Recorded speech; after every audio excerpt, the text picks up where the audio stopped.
The Committee on Financial Services will come to order. Without objection, the chair is authorized to declare recess the committee at any time. Today's hearing is entitled Oversight of our Prudential Regulators. Without objection, all members will have 5 legislative days within which to submit extraneous material to the chair for inclusion in the record. I now recognize myself for 4 minutes for an opening statement. The Trump administration is returning prudential regulators to their core regulatory and supervisory mission of promoting safety and soundness in the financial system. Today's hearing will provide an opportunity to discuss how their recent actions, priorities, and policies align with their statutory mission entrusted to each of them by Congress. We will also highlight the work of this committee to right-size prudential regulations for institutions of all sizes, focus on the supervisory framework on material financial risks, and facilitate the formation of new depository institutions.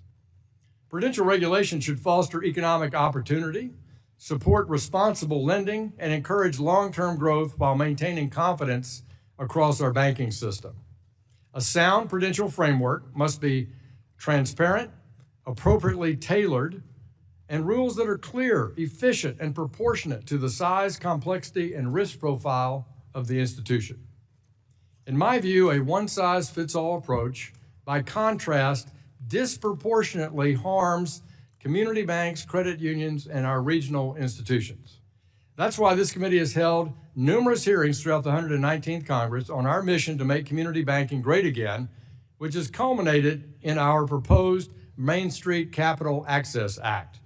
Many of the reforms contained in this legislation directly track the actions being taken before us today by our supervisory agencies. We also will highlight the progress being made to reverse some damaging Biden-era regulations and guidance that increase compliance costs, constrained lending, and threatened access to credit for American families and small businesses without providing clear benefits to overall safety and soundness. Among them was the original proposed Basel III endgame, which would have significantly raised costs for home buyers, consumers, and financial institutions without meaningfully improving financial stability. The revised Basel III proposal and the corresponding changes to the standardized approach and the GSIB surcharge will better align capital with risk, address concerns about gold plating, and increase lending capacity while maintaining a very safe and sound banking system. I'm also proud of the work of this committee has done to advance legislation to provide a functional regulation regulatory framework for our emerging innovative digital asset ecosystem. The Trump administration has taken important steps to turn the page on the Biden approach to digital assets. These steps including withdrawing burdensome supervisory non-objection regimes, providing greater clarity for banks using blockchain technology, and implementing the Genius Act to establish a clear framework for payment stablecoins. The administration is demonstrating a commitment to supporting innovation while preserving consumer protection and orderly markets.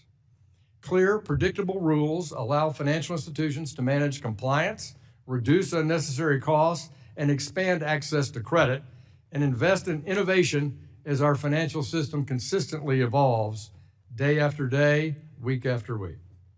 Policymakers must foster an environment that supports innovation while ensuring confidence in the strength and stability of our financial system. I look forward to our panel today, our discussion among members on both sides of the aisle, and I yield back the balance of my time. I now recognize the ranking member of our full committee, Mrs. Waters, for 4 minutes for an opening statement.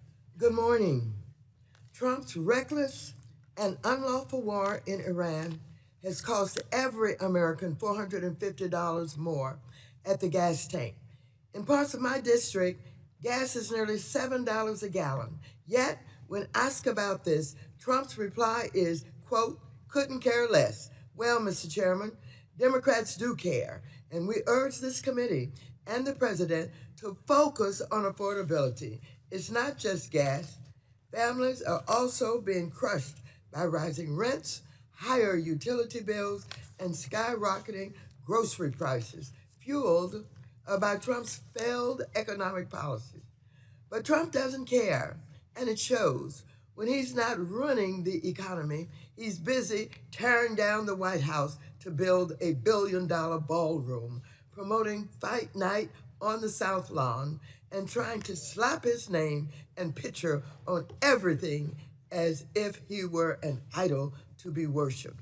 At the same time, his administration is busy dismantling the agencies and safeguards that protect consumers, workers, and small businesses. In fact, since returning to office, Trump has launched the most aggressive, the most deregulatory campaign we've ever seen. His administration has gutted the Consumer Financial Protection Bureau, undermined the independence of our central bank, and handed Wall Street, big banks, fintech firms, AI companies, and crypto bros pardons and the freedom to take risk with Americans' money. The consequences are already hitting working families. A recent report found that Trump's attacks on the CFPB alone have cost Americans nearly $19 billion in just 1 year. And while he has largely shut down the CFPB, Americans have filed more consumer complaints about predatory lending and other financial abuses in the past 14 months than the previous 14 years combined. And it does not stop there. The prudential regulators here today have weakened mega bank capital, stress testing, and other requirements designed to prevent another financial crisis. They are rubber stamping bank mergers, rolling back the civil rights laws like the Community Reinvestment Act, and loosening guardrails for crypto and fintech businesses who act like banks but don't want to be regulated as such. They have downplayed climate-related financial risk just in time for hurricane and wildfire season, and gone easy on bank executives and their pay skyrockets. Sadly, Republicans have stood by and enabled all of it. Instead of standing up for families, Republicans idolize Trump, doing little to push back when he weakens consumer protections and strips away the safeguards that prevent another financial crisis. Instead of addressing the affordability crisis, they side with Wall Street mega banks and crypto bros. Committee Democrats are focused on lowering costs for working families and ensuring Americans can access affordable mortgages, small business loans, and financial products. We're fighting to support our community banks and credit unions and making sure consumers, not mega banks or other powerful corporations, come first. This is the difference between protecting the wealthy and the well-connected and fighting for the American people and an economy that works for everyone. Mr. Chairman and members, you all know what I just said is the truth, and I want to tell you, Gentlewoman's time has we are expired. fighting against all of this deregulation. Gentlewoman's time has expired. Well, I recognize the chair of the now it subcommittee has on expired. financial But I wanna institutions, tell Mr. you, Barr, I'm for on- 1 minute. Thank you, Mr. Chairman. Thank you to our witnesses also for joining us today. It's encouraging to see prudential regulators in this committee aligned in our work to return regulation and supervision back to their core mission of safety and soundness. To realize this goal, banks and credit unions must be evaluated on objective, clear standards. That's why I introduced the FIRM Act, which prohibits consideration of reputational risk in the supervisory process, ensuring regulators focus on material financial risks rather than subjective or process-oriented concerns. The same commitment to transparency and objective decision-making should extend to the merger approval process as well. The Bank Failure Prevention Act increases clarity in the merger process by setting clear expectations and timelines for merger reviews to prevent prolonged reviews and that unnecessarily consume time and resources. Ensuring a risk-focused regulatory system also requires tailoring requirements appropriately to the financial institution's size and risk profile. I'm glad to see that the regulators listen to bipartisan calls from this committee and apply these principles in their agencies, including in recently Basel III reproposal. Gentleman's time has expired. Thank you. I yield back. I now recognize the ranking member for the Subcommittee on Financial Institutions, Dr. Foster of Illinois. You're recognized 1 minute for an opening statement. Thank you, Chairman Hill. America's banks and credit unions are operating during a time of unprecedented change in the financial system. Consumers and markets are moving faster than ever with improved access to information, 24-hour banking, and the reduced friction of modern payment systems, and soon personal agentic AI financial agents. Now, fintech partnerships promote innovation and competition, but come with unique risks. Banks and credit unions are also facing a wave of fraud driven by artificial intelligence and deepfakes, while bad actors continue to exploit older banking tools such as paper checks for illicit purposes. Our prudential regulatory agencies must be agile and well-resourced to respond to these risks. Preparing for liquidity risks of internet-driven bank runs and cyber threats from emerging AI tools should be a top priority, and our regulatory bodies need to maintain the necessary technology and human resources to do so effectively. This administration's move to cut supervision and staff across the Federal Reserve, FDIC, and OCC is a step in the wrong direction. Thank you again, Chairman Hill, and I yield back. Chairman yields back. We're delighted today to welcome the testimony of our bank supervisory leaders, the Honorable Michelle Bowman, Vice Chairman of Supervision at the Board of Governors for the Federal Reserve System, the Honorable Jonathan Gould, our Comptroller of the Currency, the Honorable Kyle Holtman, the Chair of the National Credit Union Administration, and the Honorable Travis Hill, Chairman of the Federal Deposit Insurance Corporation. We thank all of you for participating with us today. Thanks for taking your time to be here. Each of you will be recognized for 5 minutes. To give an oral presentation of your testimony, without objection, your written statements will be made part of the record. Vice Chairman Bowman, you're now recognized for 5 minutes. Thank you, Chairman Hill, Ranking Member Waters, and members of the committee. I want to thank you for the opportunity to provide an update on the Federal Reserve's supervisory and regulatory activities. Today, my testimony will cover... Vice Chairman, could you move a little closer to the mic? Thank you so much. Thank you. Today, my testimony will cover 3 areas: current banking conditions, regulatory and supervisory reforms implemented since the committee's last hearing, and our path forward as we continue to promote safety and soundness and the stability of the U.S. financial system. The banking system remains sound and resilient. Banks continue to report strong capital ratios and significant liquidity buffers, which position them well to support the U.S. economy. Bank lending to households and businesses also continues to grow. The landscape for financial services has become more complex. NBFI lending has increased, raising competition for regulated banks without facing similar prudential standards. The financial system continues to adapt to advances in technology, including AI and cyber-related risks.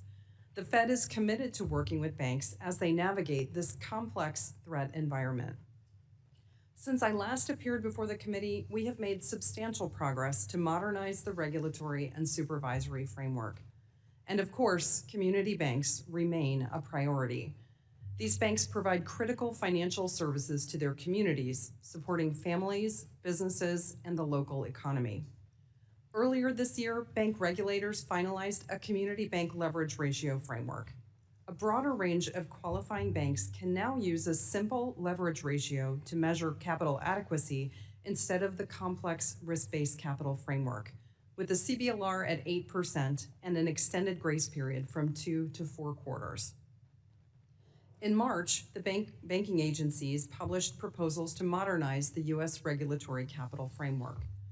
The proposals clarify requirements, align them with actual risks, reduce overlaps, and support credit, while also preserving strong capital levels. Turning to supervision, we are using a risk-based, tailored approach that is calibrated to each bank's size, complexity, business model, and risk profile. Our supervision focuses on a bank's material financial risks and its overall strength. Earlier this year, we launched a comprehensive review of all outstanding matters requiring attention. The findings showed that many MRAs cited deficiencies unrelated to bank safety and soundness, instead focusing on procedural or documentation shortcomings or departures from best practices that were designed for banks with very different business models and risk profiles. Often, these best practices originated from the largest and most complex banks that were applied industry-wide. Under my leadership at the FFIEC, the agencies and state bank regulators proposed long overdue revisions to the CAMELS ratings framework, which was largely unchanged since 1979. The revisions include a more transparent, objective approach that better captures material risks to a bank's financial condition and its overall strength. Innovation is essential to meeting customer expectations and maintaining a dynamic banking industry. The Fed is relying on a forward-looking approach that encourages innovation while maintaining appropriate safeguards. Additional work remains on multiple fronts. We are recalibrating thresholds across our regulatory framework to account for economic growth and inflation. We are developing stablecoin issuer regulations as Congress directed in the Genius Act. We are also strengthening liquidity requirements to support banking system stability and to promote sound liquidity management. Our work follows three fundamental principles, or a single fundamental principle. Appropriately calibrated regulations strengthen banking conditions, financial stability, and economic growth while maintaining the robust safeguards the American people expect and deserve. Thank you for the opportunity to appear before you this morning, and I look forward to answering your questions.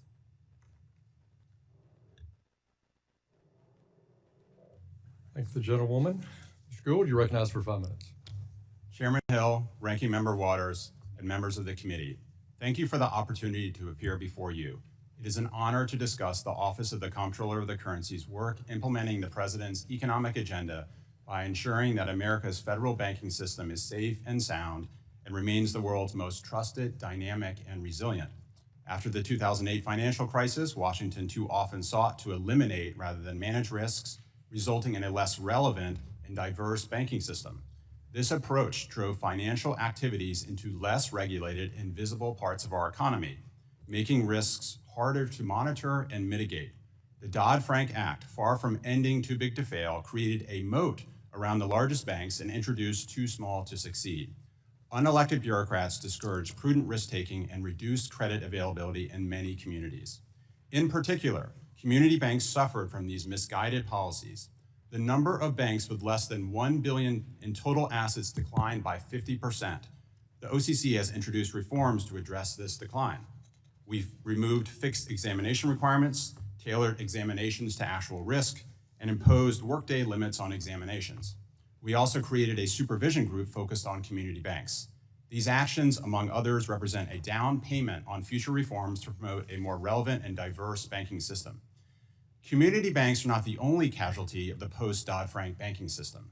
In the years that followed, new bank formation in this country nearly ceased. From 1990 to 2008, the OCC received and approved over 1,000 de novo charter applications. After 2008, application volume and approvals fell by 90%, but the OCC is open for business again. The agency received as many applications in 2025 alone as it did in the previous 4 years. For the first time in 5 years, a full-service national bank opened its doors, and we have conditionally approved 10 more banks this year. This is the result of us once again following the law and our publicly stated procedures. The OCC is also returning to risk-based supervision rooted in law and emphasizing examiner judgment, not arbitrary checklists. We are hardwiring the foundations of supervision, such as the definition of unsafe and unsound practices, into regulation, and are reviewing past supervisory criticisms and enforcement actions to ensure alignment with our standard for material financial risks. But we, like the banking system itself, must always look towards the future. Our job is to facilitate, not stymie, responsible innovation. We are working to respond to comments on our Genius Act proposal and finalize it. Just as the National Bank Act brought an end to the wildcat banking of the 1800s, the Genius Act and our rule will help ensure appropriate consumer protections for stablecoin users. In other words, our regulation will help ensure that all OCC institutions are able to satisfy their obligations, including both deposits and stablecoins. The OCC is working to facilitate innovation outside the Genius Act as well. We, along with the other federal banking agencies, revised our model risk management guidance to avoid impeding banks' use of AI. We also plan to seek information from the public on what additional guidance would be helpful. Our banking system will only remain relevant and trusted if it resists pressure to deny access based on political or religious beliefs or lawful business activity.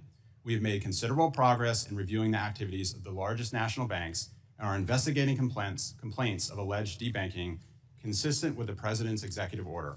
We will continue to follow the evidence and report on our findings as appropriate. We have moved quickly to fix longstanding problems of agency management. The OCC too often relied on costly outside contractors for many core IT functions. Since I arrived, we have eliminated the need for 165 contractors, saving $75 million in the process. Our bank examiners also lacked modern technology to do their jobs. This summer, we will begin replacing IT platforms from the early 2000s with modern tools. These efforts help fulfill our core mission while reducing assessment costs. Since its creation during the Civil War, the OCC's nationwide banking markets created the economic union necessary to support the political union forged on the battlefields. We at the OCC are proud of our role, particularly as we celebrate our country's 250th anniversary. But we take nothing for granted, and we work hard to support the growth and dynamism that have defined our federal banking system since its inception. Thank you. Thank you, Mr. Gould. Mr. Haltman, you're recognized for 5 minutes, sir. Thank you, Chairman Hill, Ranking Member Waters, members of the committee. Thank you for the opportunity. As the current chair, I remain dedicated to serving in this role and no other until my successor is confirmed. President Trump has nominated Mr. John Cruz to the NCUA board.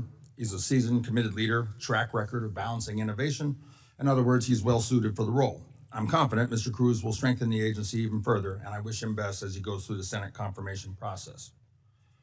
Over the past year, NCUA has experienced significant changes. My primary goals as chairman have been to lead NCUA, leave it ready to embrace the future, supporting a robust and innovative credit union industry and protect our share insurance fund through effective, appropriate supervision that is focused on material risks.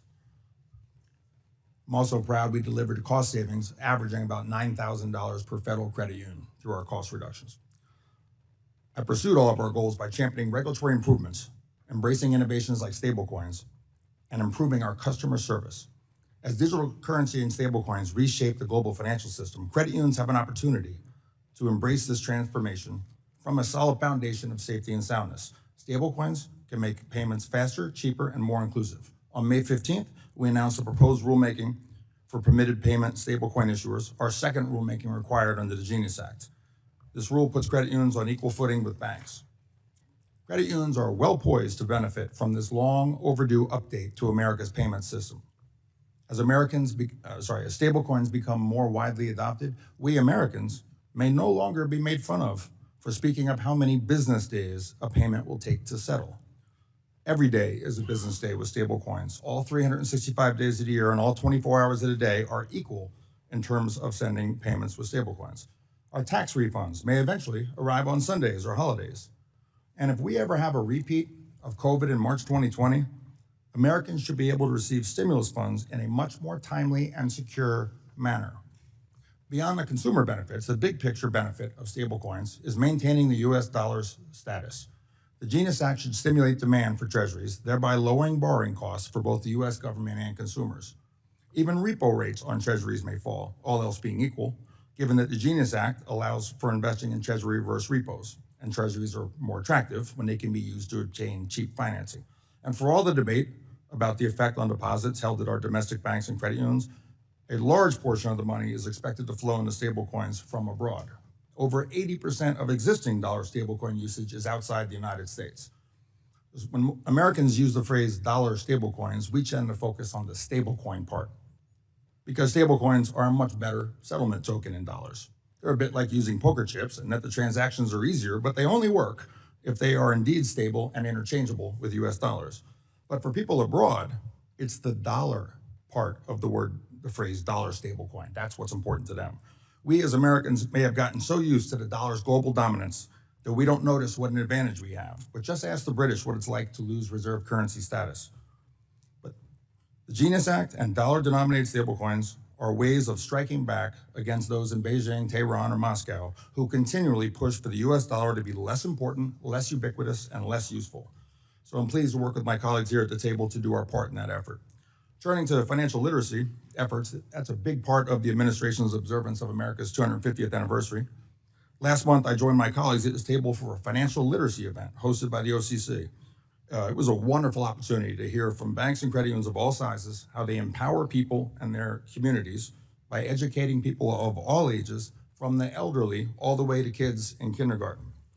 I want to note that my 5-year-old has read both of these books, including The Berenstain Bears Visit the Credit Union. I spoke about how financial security is essentially an amazing product and one that can be purchased on the open market via saving and investing. Today, approximately 4,300 credit unions serve over 145 million members and manage more than $2 trillion in assets. The industry is healthy and continues to balance innovation, access, and safety and soundness. As of the end of last year, the aggregate net worth ratio, that's how credit unions refer to capital levels, was strong at 11.3%, slightly higher than the year before. Asset growth was a solid 5%, up from 2% growth. From a safety and soundness perspective, the system is in a good place. And finally, given my successor has been announced, I'd like to, and this is probably my last appearance before this committee, I want to make one final point. Regulation falls hardest on the smallest institutions, but we are a better, more prosperous country because of the unique American system that contains over 8,000 banks and credit unions. Many of them serve niche communities. We don't want to be one of those countries with 4 or 5 big banks like Canada. We're best served with the system we have, with every corner of this country, every industry being served by a bank or a credit union. Thank you, Mr. Chairman. Thank you, sir, and thank you for your service since 2020 at the NCUA. We appreciate that. Chairman Hill. Chairman Hill, Ranking Member Waters, and members of the committee, thank you for the opportunity to testify today about the FDIC's ongoing work to strengthen our regulatory and supervisory framework while we continue to fulfill our core mission of ensuring deposits, promoting bank safety and soundness, and resolving failed institutions. Over the past year and a half, we have advanced a number of key policy priorities, including reforming supervision to focus on material financial risks, modernizing capital standards, improving our resolution readiness, and implementing the Genius Act, among others. Beginning with supervision reform, we issued a proposed rule last fall with the OCC to define key terms related to supervisory criticisms, which we are working to finalize in the coming weeks. In parallel, we have been conducting a comprehensive look back of all outstanding supervisory criticisms as we work to implement the new approach in a consistent manner. We have also been working with our FFIC counterparts to modernize the CAMELS rating system, and we issued a proposal last month that would place greater emphasis on factors most critical to safety and soundness of institutions and better align the overall rating with the bank's true risk profile. With respect to capital standards, we recently issued 2 proposals to modernize risk-based capital requirements. These proposals improve risk sensitivity, simplify core components of the framework, and provide more appropriate capital treatment across mortgage, retail, and business lending. In addition, we finalized revisions to the community bank leverage ratio framework to encourage broader adoption for community banks. We also continue to strengthen our readiness to resolve failed banks. Among other things, we are working on changes to our resolution planning rule for insured depository institutions and have taken steps to enhance the competitiveness of our bidding process. Relatedly, we are working to remove barriers for non-banks to provide capital in failed bank auctions, including rescinding a 2009 policy statement that imposed overly restrictive conditions on private capital investors and exploring potential changes to the shelf charter process to allow a non-bank entity to act quickly in the event of a sudden, unexpected failure. In the digital asset space, implementation of the Genius Act remains a top priority. We have issued proposed rules to establish an application framework, prudential requirements, and BSA and sanctions compliance for FDIC supervised stablecoin issuers. We are also advancing other important policy initiatives. These include modernizing BSA AML program requirements, updating our information disclosure rules, and revising model risk and third-party risk management guidance to remove unnecessary barriers and encourage appropriate use of new technologies. We are also reevaluating our bank merger review process to improve clarity, timeliness, and transparency, and are working to make the de novo application process more efficient. Earlier this year, we finalized a rule removing reputation risk as a basis of supervisory criticism. The rule makes clear that the FDIC will not require, instruct, or encourage an institution to close customer accounts or take other actions on the basis of a person's or entity's political, social, cultural, or religious views or beliefs, constitutionally protected speech, or solely on the basis of politically disfavored but lawful business activities perceived to present reputation risk. Finally, the FDIC continues to make progress in improving workplace culture. We have taken significant steps to improve accountability, enhance reporting and response processes, and reinforce expectations for professional conduct across the organization. I remain committed to ensuring that the FDIC maintains a culture grounded in professionalism, accountability, and respect to ensure that our workforce continues to fulfill our important mission. Thank you for the opportunity to testify today. I look forward to answering your questions. Gentleman yields back. Thank you all for your opening statements. We'll now turn to member questions. I recognize myself for 5 minutes for some questions. I referenced in my opening statement that among our core work on improving bank supervision and echoing some of the good work you're doing in each of your agencies, that we've been advancing a series of bills under our Main Street Capital Access Act, which we hope to bring to the House floor in coming weeks. And you've touched on it in your hearings that our banking sector has faced numerous challenges ranging from a drought in new bank formation, and thank you, Mr. Gould, for setting the record straight on what the OCC's been doing there.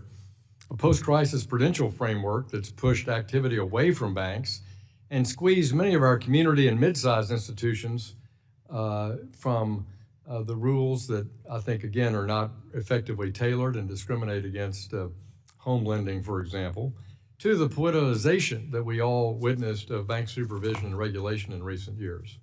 So now, 15 years following the great financial crisis and the resulting Dodd-Frank Act, it warrants that we take careful assessment of what's happened in that past 15 years and how we need to propose changes. And I think that is at the heart of the work we've done on Main Street Capital Access. So let me ask each of the witnesses, start with you, Vice Chairman Bowman.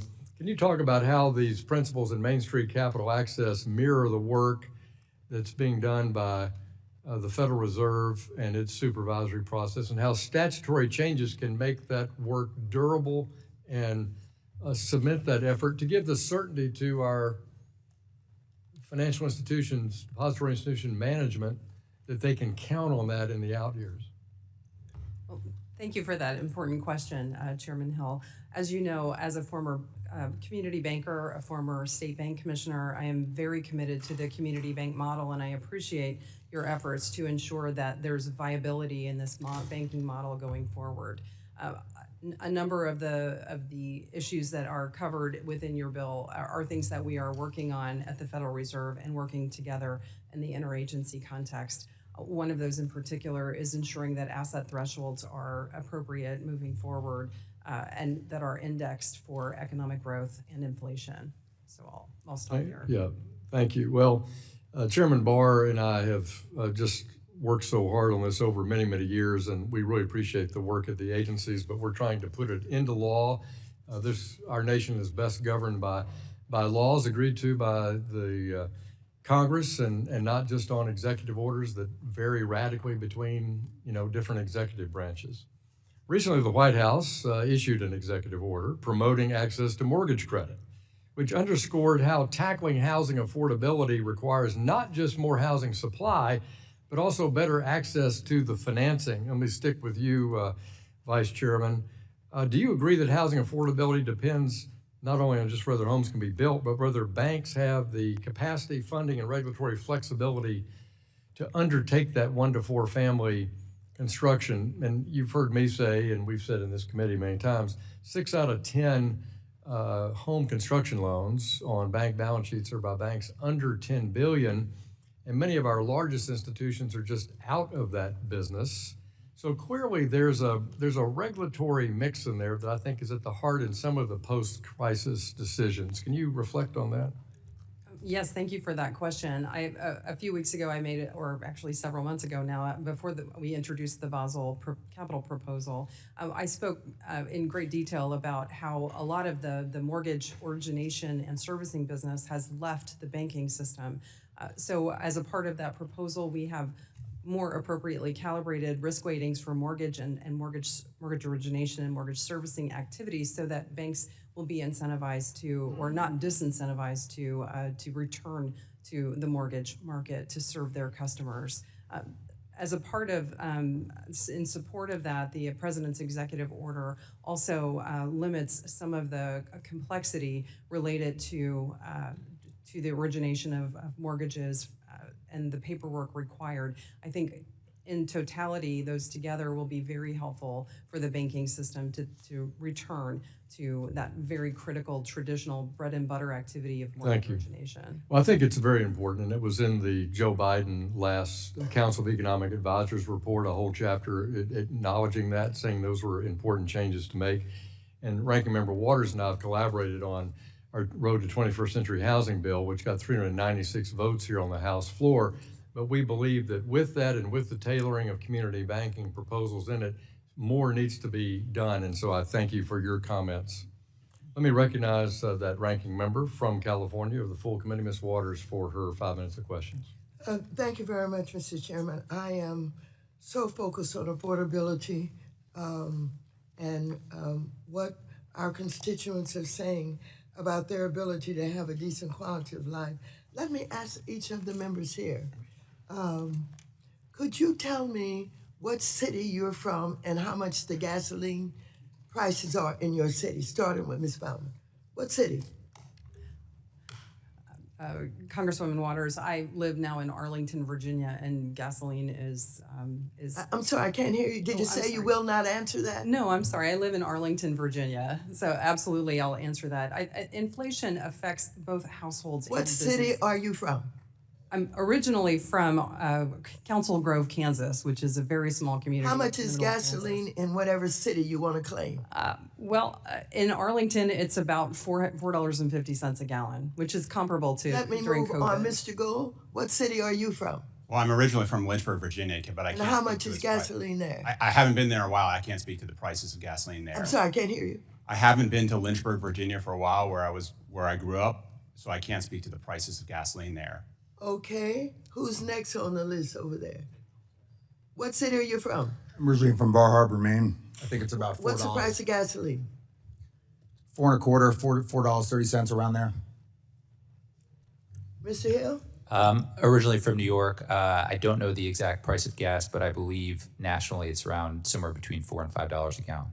Do you know what it is in California? Between $6.3 and $7 a gasoline. $7 a gallon for gasoline. And I think it's important for Order, please. I think it's important for us to know exactly what's going on in America with affordability. And so that's why I'm asking you if you know and understand what your constituents are paying, even if you're here in Washington, where you're really from and where you're going back to and how much they're paying. And it appears that there is not a consensus here that you all know what the cost of gasoline is. Again, it can cost $6 or even $7 a gallon in California. And that's real money, hitting family budgets, especially for those who need to drive to work. It has gotten so bad that 1 in 10 Americans skipped a meal yesterday. Why? Because everything is too expensive, from putting gasoline in the car, to buying a home, to putting food on the table. Wages are not keeping up with affordability crisis fueled by Trump's reckless policies. Last year, Americans were taking out loans and buying now pay later products to buy groceries. Do you know what that is? Do you know what buy now, pay later is? Do you understand how that works? Raise your hand if you understand it and you know how it works. Yes, I know what buy now, pay later loans are. Mr. Gould, what did you say? I said, yes, I know what a buy now, pay later loan is. Would you tell your constituents right now what it means? Well, my constituents are the American public. I'm not. That's right, it's the American public. Official. What does that mean? Buy now. Groceries, pay later. What does that mean? Pardon me?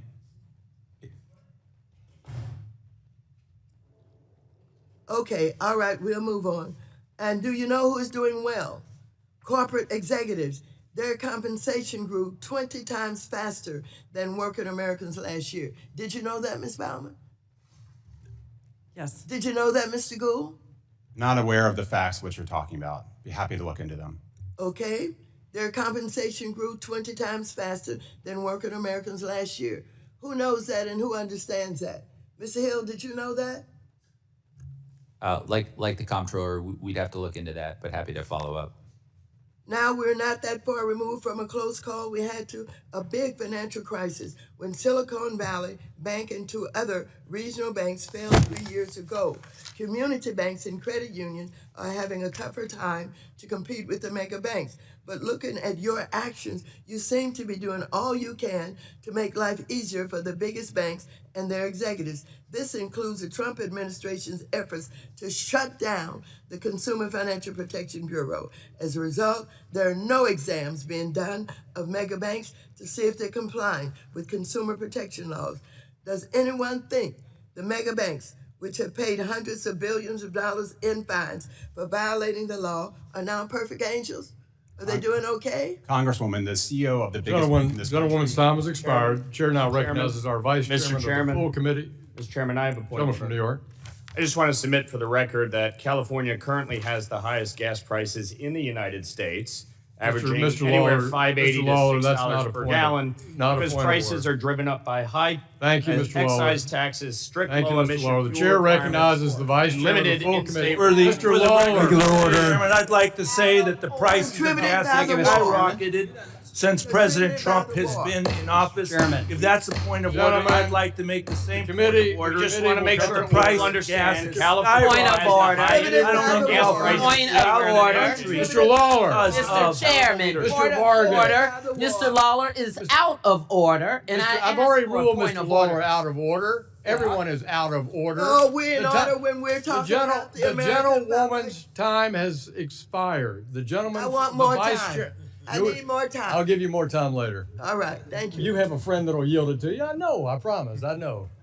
The Vice Chairman of the full committee, who is patiently waiting, Mr. Heisanga of Michigan, you're recognized for 5 minutes. Thank you. Well, thank you, Mr. Chairman, and not to add to the cacophony, but I bought gas at $3.93 a gallon at my local Sam's Club in Holland, Michigan on Saturday, and $3.99 was the predominant price. I, too, have my own understandings of why gas might be 50% more than that in California, but nonetheless, I'm going to start with you, Vice Chair Bowman.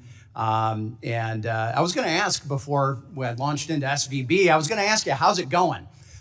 But I think we see the state of how it's going all the way around.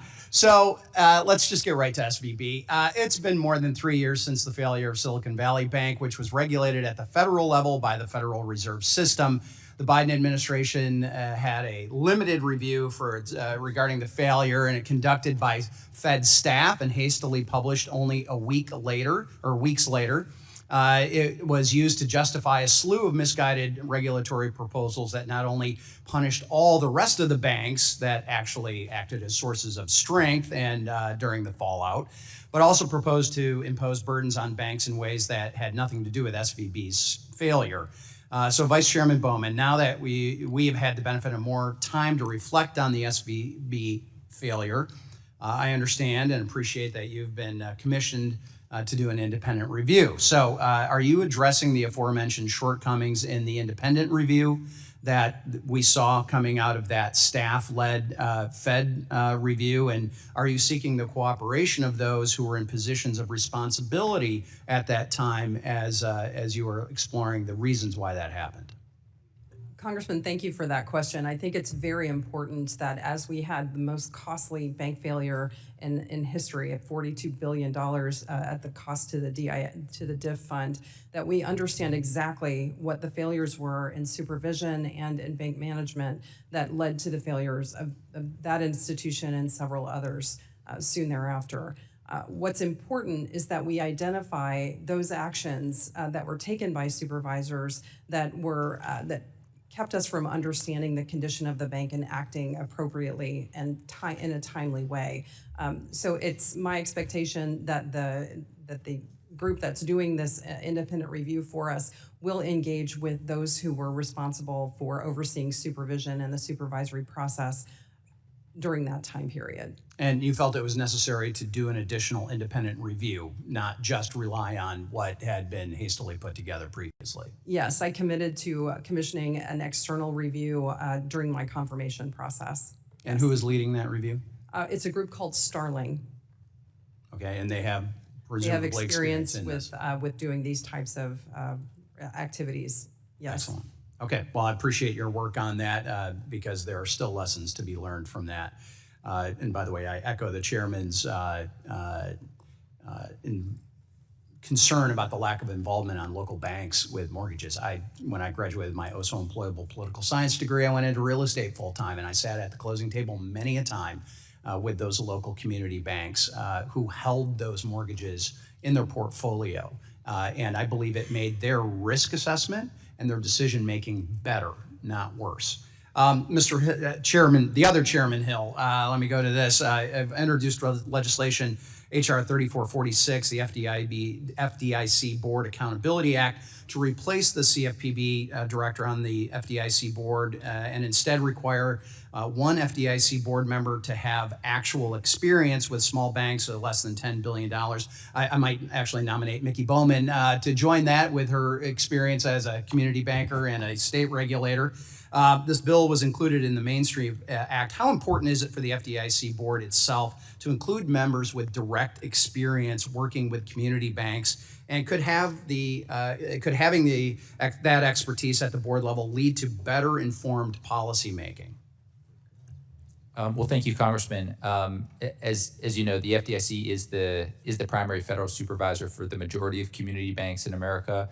And so I think having direct experience with community banks is vital and would be extremely valuable for the FDIC. We would certainly welcome Vice Chair Bowman if she wanted to join our board, though I think she's going to be the Marco Rubio things, of regulators, I think. Yeah, one more hat. But, well, it just seems to me that while we have some colleagues calling this, quote, reckless deregulation, it seems to me that most should actually call this common sense. When I look at a CFPB director who's politically appointed versus an actual practitioner, I side with the practitioner. So with that, Mr. Chairman, unless apparently I could have the ranking member's extra time that she had been requested, I will yield back to the chair.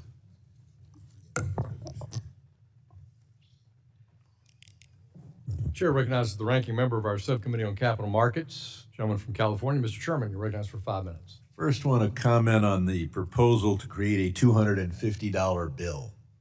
Now, most Democrats are concerned about the proposal as to whose picture will be on that bill. But the real question for me is, who needs a $250 bill? Clearly, drug dealers in America face a major problem in dealing with large amounts of currency, and the issuance of such a bill would make their lives 2.5 times better.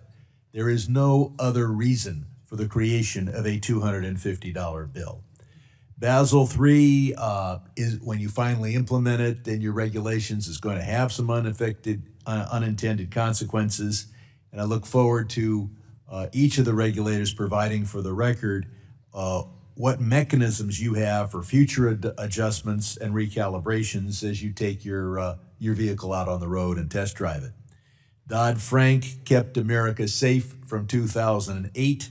It continues to keep America safe, and I see in this room the picture of Barney Frank, and appreciate all of the work that was done in this room to protect us from that meltdown. One hole in that bill was it left to the regulators how to deal with interest rate risk. And of course, the regulators failed to deal with interest rate risk with regard to Silicon Valley Bank and others. This proposal moves us in the right direction in terms of mark-to-market for held-for-sale securities, but there needs to be a comprehensive review of interest rate risk, looking not only at held-to-maturity securities, but even very long-term non-marketable securities. The proposals for Basel III have had a number of improvements in the area of clean energy credits, some progress on private mortgage insurance, and a whole lot of progress in dealing with the capital markets and fee income. So at least the regulators and your predecessors and you have listened to us. Mr. Hampton, you talk about government payments in stablecoin. I can't think of a worse idea. It would sanctify an alternative to the US dollar, an alternative designed to facilitate a tax evasion economy. And I would point out to all of our regulators here that the Genius Act requires that there be no interest paid on stablecoin. The smartest, or at least the best paid lawyers in the country, are being paid to try to evade that requirement. And I'm counting on you to write regulations that withstand that. Mr. Gould, thank you for talking about not debanking unpopular businesses. And I now have a question for Ms. Bowman. We're supposed to account for economic growth in drafting these regulations. You use scoring methodology using a base year of 2019 rather than 2015. So you're not reflecting economic growth that occurred after the regulation process began.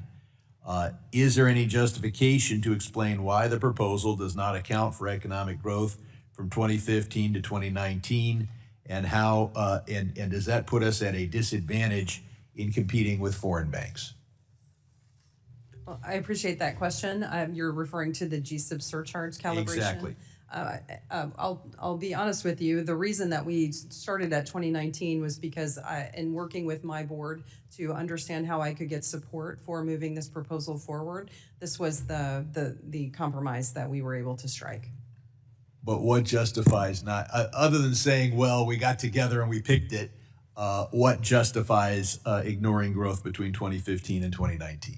Well, we also recognize that in 2019, many of my board members stated that the level of capital in the banking system was just about right. So it was as I said, it was a compromise. We did discuss and review going back to 2015. It would have lowered the capital requirements to a level that some were uncomfortable with. So well, yes, the chairman commented that the capital levels were just about right in 2019. So then you go back to 2015. I'm surprised the only defense you have for this rule is, well, we got together and we discussed it, and some people wanted to do it, so that wanted to go in one direction or the other direction. I don't think there's any reason not to ignore the 4 years of economic growth. And I yield back. Thank you for that, Mr. Sherman. Recognize the chair of our Housing and Insurance Subcommittee, the gentleman from Nebraska, Mr. Flood. You're recognized for 5 minutes. Thank you, Mr. Chairman. I'd like to focus my questions this morning on two subtopics. Number one, the rollout of the Basel III Endgame proposal and the implementation of the Genius Act for stablecoins. I sent a letter with Senator Ricketts back in February requesting that you all address the cap on mortgage servicing assets as applied to the Common Equity Tier 1 formula for banks across the country. This cap is a significant barrier, particularly for smaller banks that have very little capacity to participate in mortgage servicing with the cap. I was very pleased to see that the current proposal removes the mortgage servicing deduction entirely, and I do believe that this change will make it easier for institutions, both large and small, to participate in mortgage servicing. This question is for Vice Chair Bowman, Comptroller Gould, and Chairman Hill. Can you each address why you thought the cap should be removed on mortgage servicing assets in the proposal? And then can you also talk about any other changes that you'd like to highlight in the rulemaking that you feel will help get banks back in the mortgage business? We'll start with Ms. Baumann. Thank you for the question. As I mentioned earlier, the mortgage servicing business and the mortgage origination business has been a very traditional banking activity and is a primary source of relationship lending for community banks in particular. So we wanted to find ways to incentivize and encourage banks to return to the mortgage business so that they could serve their customers. This was one way that we could do that. Thank you very much, Mr. Gould. Thank you. I would just note that we made a number of changes post-2008 that pushed some of these activities, including mortgages, outside of the banking system, I think to our detriment. If I could make a broader contextual point, if I may, last week, Secretary Bessent gave a tour de force speech at the Reagan Economic Summit. Some of you, I think, were there, entitled While America Slept. And he linked specifically the connection between economic security and national security. A lot of what we are doing today, a lot of what I'm doing at the OCC is making sure that we are empowering banks and restoring them to their proper role of being able to promote economic growth in this country, which is essential to economic security, which, as Secretary Bessent has so eloquently linked it, is also essential to national security. So that is a broader context in which I think you should view many of the actions that I, at least at the OCC, am taking. Thank you, Chairman. Chairman Hill? Yeah, I would just echo that I think removing some of the obstacles to banks engaging in the mortgage business is extremely important. One other piece of the Basel proposal that is also, I think, very important is the improved risk sensitivity for mortgages that are held on balance sheet by tying it to loan to value ratios. I think that will go a long way in encouraging banks to originate and retain more mortgages and reduce the amount of mortgages that are being funneled through the GSEs. Thank you. Next, I'd like to talk about the implementation of the Genius Act. In April, the Department of Treasury issued an advance notice of proposed rulemaking for determining whether an existing state-level stablecoin regulatory regime is substantially similar to the federal regime pursuant to the Genius Act. This is the first step towards a process that will ultimately allow some stablecoin issuers to be regulated at the state level. I passed a bill to make Nebraska the second state in the nation to allow state charter banks to custody digital assets. Once these rules are finalized, an entity called the Stablecoin Certification Review Committee will review state laws to ensure they meet the criteria for Genius Act. The committee will be the Secretary of Treasury, either the Chair of the Federal Reserve or the Vice Chair of Supervision, and the Chair of the Federal Deposit Corporation. Vice Chair Baumann, have you discussed this with Chairman Warsh, and do you know whether you'll be the representative from the Federal Reserve on the Stablecoin Certification Review Committee, or if it will be Chairman Warsh? Well, thank you for including the Federal Reserve in this initiative. We have not yet had the opportunity to discuss that, but it clearly is an important issue. Thank you. It's important to me that we continue to keep this state and federal pathway in stablecoins. Served in the state legislature for 10 years. States are little laboratories for democracy, and there's a lot of innovation that's happening there. I guess with the remaining time I have, I would advise this committee that thanks to Nebraska corn, gasoline is 40% cheaper if you use ethanol. And so if we want to bring down gas prices, buy more ethanol, year-round E15, and go Huskers. I yield back. Gentleman yields back. My pleasure to recognize the gentleman from New York, our ranking member of our House Foreign Affairs Committee. Mr. Meeks, you're recognized for 5 minutes. Thank you, Mr. Chairman. And just to that, let me just say, I think it's, just to get the record straight, since I am the ranking member on the House Foreign Affairs Committee, that since the president's war of choice in Iran, across America, Americans are paying more than 50%, between 40 and 50% more per gallon since the Iran war. That's according to the AAA. Just want that record to be clear, that Americans are paying more across the country, including in Mr. Lawler's district, where it's about $4.50, if I recall correctly, because I'm in New York also. But let me ask this question. Let me make this quote, folks. The business of banking is built on trust and confidence. Competent bank supervision is a prerequisite to restoring that trust and confidence. Does that statement sound familiar to anybody? No? Well, I'll tell you where the statement came from. That statement was made by Mr. Gould back in 2023 in front of this body in a subcommittee hearing. Do you recall that, Mr. Gould? I don't recall the exact quote, but it sure sounds like my words. Thank you, Congressman. And would you stand by that today? Yes, and specifically, I would note that we lacked competent bank supervision in the lead up to Silicon Valley Bank. Okay, good. So you would probably also agree that competent bank supervision requires holding everyone to the same standard, regardless of who they are. Is that also correct? Yes or no? Because I got. Is that to me, Congressman? Yes, to you.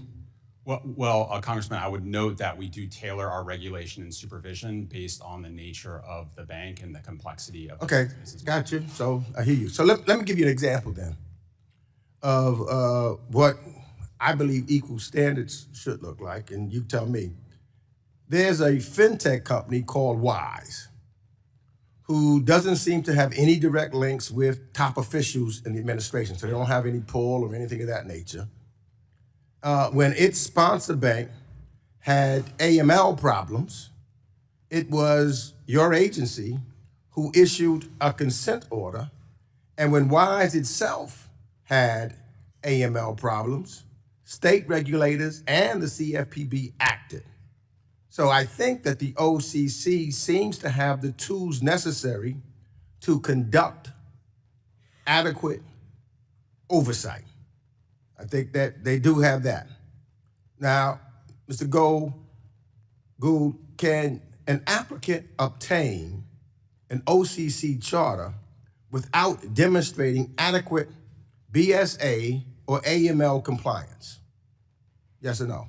Well, Congressman, the OCC's guidelines are established by statute and are detailed and exquisite.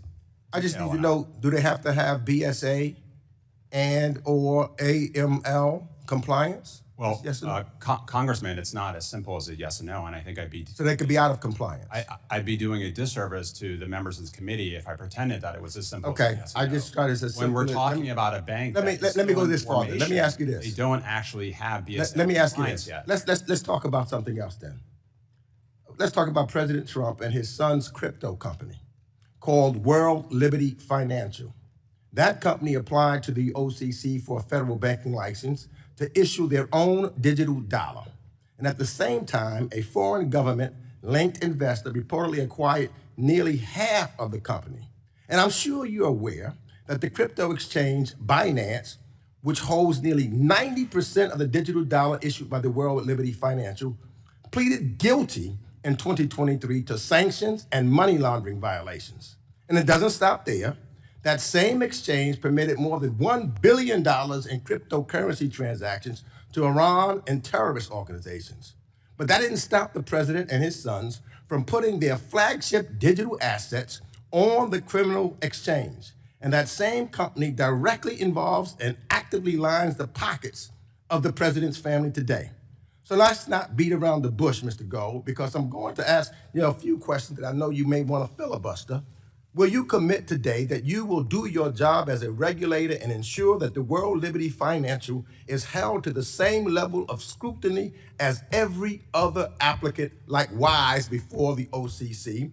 And, because this is giving you an opportunity to prove if you're still working on behalf of the American people, or have you ceded your role to serve as a fixer for the Trump family? Which is it, Mr. Gold? Are you working for the American people? Gentleman's or are time you has working for the expired. Trump family? Let the gentleman answer. The gentleman can answer in writing. It's a good question. He'll answer it in writing. I think. Now, The chair recognizes the House Majority Whip, Mr. Emmer of Minnesota, for 5 minutes. Thank you, Mr. Chair, and thank you all for being here today. I'd like to start by commending the agencies for the meaningful improvements that have been made to the original 2023 Basel III proposal. There's a significant amount of technical and highly complex work that went into developing this updated proposal, and we recognize that calibrating a modern capital framework requires careful judgment across a range of competing objectives. There is no hiding that the 2023 proposal caused serious heartburn across a broad spectrum of industries and political viewpoints, with criticism emerging from multiple sectors of the economy and spanning across party and ideological lines. Chief among those concerns was the why. U.S. banks are some of the most resilient and well-capitalized in the world, yet former Vice Chair Barr and the rest of the Biden-era prudential regulators believed that there needed to be higher capital requirements without adequately demonstrating the need for them through quantitative analysis. Unfortunately, all of this was done at the expense of everyday Americans. Higher capital requirements reduced credit availability, increasing borrowing costs, and limiting access to financing for first-time home buyers and small businesses. That said, it's evident that those concerns were carefully considered And I believe this updated proposal is in a much better place today than it was 2.5 years ago. One of those improvements is the continued focus on tailoring, recognizing that not all institutions pose the same level of risk and that regulatory frameworks should reflect difference in size, complexity, and business model. Vice Chair Bowman, as you move toward a final rule, how are you ensuring that the framework remains appropriately tailored and risk sensitive over time so firms are not inadvertently captured simply due to growth or broader economic changes? Thank you for that question. I appreciate your praise, I think, on the new Basel III proposal. It was praise. Worked very diligently to ensure that we were striking the right balance between capital and risk weighting requirements. The way that we're working to ensure that we are capturing the right banks at the right levels is to ensure that there is an indexing for the requirements and responsibilities. We're using nominal GDP as our index weight for that. Okay, great. I was also pleased, by the way, to see that the 2026 proposal excludes client-facing cleared derivatives from credit valuation adjustment capital requirements. However, I noticed there isn't a full CVA exemption for end users, with the proposal increasing capital on these transactions by 96%. Vice Chair Bowman, again, can you briefly walk us through your thinking on this, as it's vitally important to allow our farmers and ag businesses to hedge risk in the most effective way possible? I share your concern. This is a very important issue. Our comment period closes on June 18th, and we look forward to comments on this proposal to ensure that we've got the balance right in this particular area. Well, and I know you want to get this done as soon as possible, but would you be open to additional feedback even from us on this issue? Absolutely. We look forward to your feedback and would be happy to visit with you about that. Separately, under the 2026 proposal, Category 3 and 4 banks must now include accumulated other comprehensive income in common equity Tier 1 capital. It's my understanding that this change is subject to a multi-year phase-in. However, for banks that cross into Category 2, there would be an immediate inclusion. Vice Chair Bowman, how are you thinking about structuring the final rule to avoid unintended cliff effects so firms can make an orderly transition into a new category without disrupting credit availability or market functioning? It's not necessarily addressed in the Basel proposal, but there are a number of considerations that we're taking in different forms that would address the categories and the delineations of those categories as we're thinking about asset thresholds more generally. Well, thank you. I see the time is running short. I may have some things that I'll follow up with separate from the hearing. And with that, Mr. Chairman, I yield back. Gentleman yields back. We're going to suspend for a moment.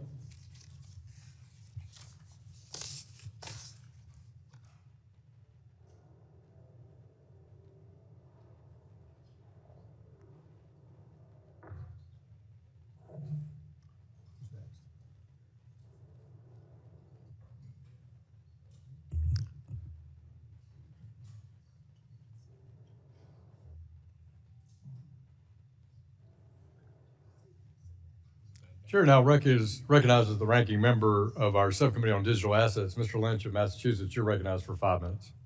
Thank you, Mr. Chairman. At this time, I'd like to yield some time to the ranking member of the Foreign Affairs Committee, the gentleman from New York, Mr. Meeks. Thank you, Mr. Lynch. I just want to go back to Mr. Gould because he didn't have the opportunity to answer the question of whether or not he is working for the American people or working as a Trump fixer.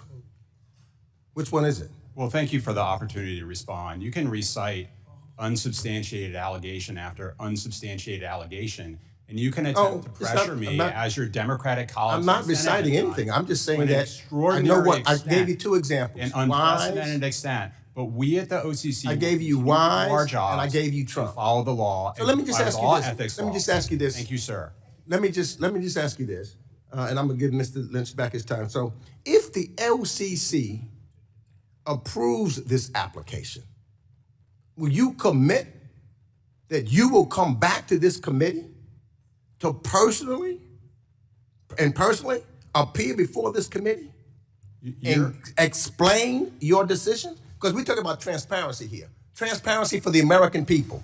Congressman, Will your attempts to continue to pressure me are the only political pressure I felt you from are anyone acting as other than your Senate colleagues. Well, that is very unfortunate. I reclaim my and without time. I precedent reclaim my for an time. executive I branch. reclaim my time.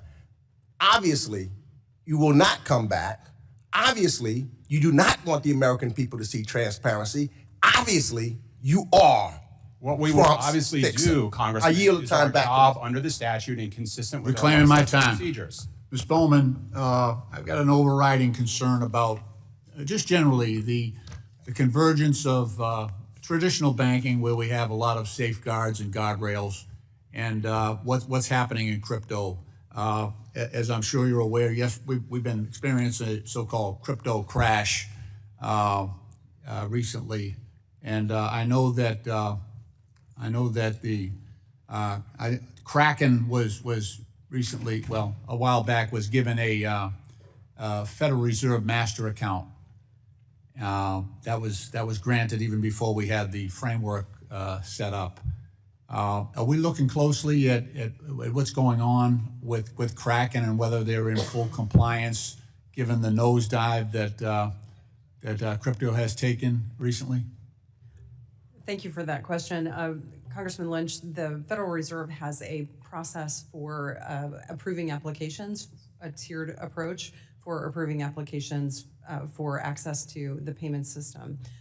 Our approach for Kraken was for a limited purpose and for a limited period of time. The Kansas City Reserve Bank approved that limited purpose application, and the 12 months will lapse early next year. We look forward to understanding how that entity will be using its access, very limited access to the payment system, to understand how other similar entities might use that an account as well. Okay, that's fair. Thank you. I do want to comment, though. Each of the regulators has rescinded its earlier guidance. So we go back a year and a half, 2 years ago. We had a standard guidance to banks just to use caution, because crypto is a speculative asset, as we've seen recently, and yet all of the lessons we've learned, from going back to the Great Depression, the bank crisis, even as recently as 2008, was to try to create stability in the banks. So those missions seem to be in conflict. The speculative aspect of crypto, and yet the stability and safety and soundness of these banks seem to be in conflict. And now we don't have the CFPB, so they're not a cop on the beat anymore. You've relinquished the one guidance that was out there that told banks, be careful about investing in crypto. So what are we doing now? What's out there that's going to protect depositors and retail investors and the banks themselves in terms of safety and soundness, now that we're not giving them that type of guidance? One of the concerns that we had about that guidance was that it was much more broad than the single issue that you're talking about. What we want to make sure is that our banking system is positioned to adopt innovation where it's necessary for them to meet the expectations of their customers and consumers, and to be able to be positioned to support the U.S. economy as it's growing and it's evolving to adopt some of these technologies. As we are looking at our supervision of banks under our purview at the Federal Reserve, we work closely with them to ensure that they're adopting innovation in a safe and sound manner, but that we're working together with them as we're working to develop our Genius Act responsibilities and introduce our frameworks. Gentleman's time has expired. Can I just ask, will there be a report at the end when Kraken, when that period expires, and would you offer that to the committee? I don't have anything for you on that right now, but I'd be happy to talk to the Kansas City Reserve. Gentleman's time is expired. Yield back. Now recognize the gentleman from New York, Mr. Lawler, for 5 minutes. Thank you, Mr. Chairman. I'd like to submit for the record an article from U.S. News, a look at gas prices around the world, which explains why California has the highest gas prices in America. Without objection. Thank you, Mr. Chairman, and thank you to our witnesses for your testimony today. I appreciate the work and leadership each of you has put into revising the original Basel III proposal. I support the revised proposal. It represents a significant improvement. The new proposal attempts to address the overlap between risk-based capital and stress tests in the treatment of market and operational risk. While I appreciate the consideration behind the agency's approach, more comprehensive amendments to include stress testing would be needed to address this overlap fully. Vice Chair Bowman, how do you plan to more finely tune the requirements to optimize the balance between capital requirements and costs? Well, the comment period on the Basel proposal and the other capital proposals ends on June 18th, and we look forward to reviewing all of the comments and would be happy to discuss any concerns that you have with you directly. On other issues and other matters, we have the stress testing proposal has not yet been finalized. It will be hopefully by the end of this year, and we're optimistic that we will address the overlaps that existed between the original stress testing framework and the Basel proposals as we're completing that work. Now, we've seen a dramatic rise in fraud, from AI-generated impersonation scams to criminals exploiting gaps in the telecom and payments ecosystem. The reality is that fraudsters are innovating faster than the system built to stop them, and consumers and financial institutions are paying the price. Comptroller Gould, how can the government do more to help consumers and financial institutions prevent fraudsters from being successful? Well, thank you very much for the question, Congressman. The agencies together did a RFI last year, and from that RFI, I think, or at least I learned a number of things, including the necessity of increasing data sharing around fraud so that more stakeholders have access to potential fraud actors. I think it was also a humbling experience because I believe that, at least again, I learned that we, the OCC, are not alone, meaning we can't solve the problem on our own. This is something that transcends just the federal banking agencies and involves other aspects of the U.S. government as well. And so, as my colleague mentioned with the FLEC, we also work together on financial literacy across the board. I would note here that financial literacy is at least potentially a part of the solution, and President Trump's accounts, I think, will be very valuable in that regard, since it teaches financial literacy at a young age. I actually signed up my youngest son for it the other day, so I'm excited about that. So again, I think this is going to require a multifaceted approach across a number of government agencies to address. I recognize there are issues around who bears the burden of some of these fraud events, including just among and within banks across the industry. And I know there's been some tension between larger banks and smaller banks, and the OCC has, given the fact that we supervise many of the largest banks, has been attempting to facilitate some of those disputes. Last year, you said that the failure to innovate is itself a risk, and I agree. But innovation also brings new risks that must be understood and managed. And AI is going to be a defining feature of the future of banking, from fraud detection to underwriting to compliance. And the question is how we capture the benefits while guarding against bias, model drift, and operational vulnerabilities. So can you describe the approach you are taking to examine the use of AI and share your views on both the benefits and the risks associated with its development and deployment? And what issues do you believe we should be monitoring more closely as AI advances?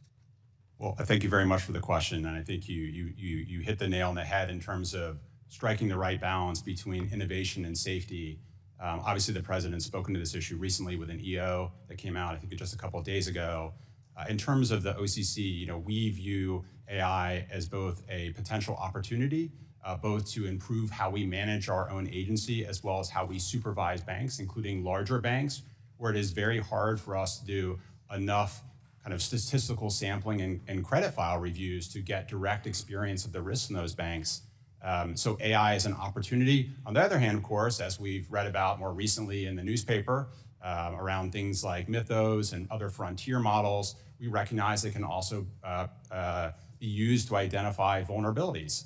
So I think we at the OCC, working with Maine Treasury and of course our federal banking agency and credit union colleagues, want to make sure that frontier models and AI is also being used responsibly by banks of all sizes, as well as, importantly, their service providers.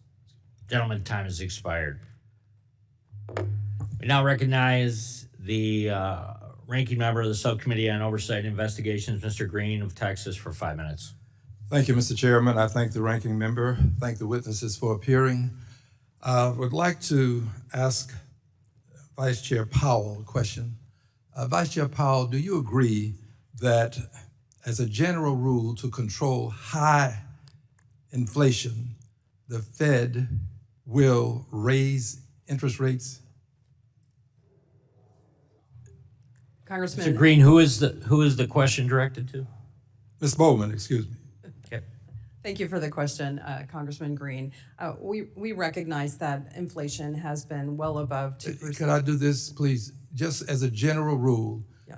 if you have high inflation that you desire to control, do you raise interest rates as a general rule? Well, Congressman, as you know, Congress gave us a dual mandate of maximum But employment I'm interested and in price this. I stability. understand the dual mandate. Do you raise interest? Well, maybe you don't know.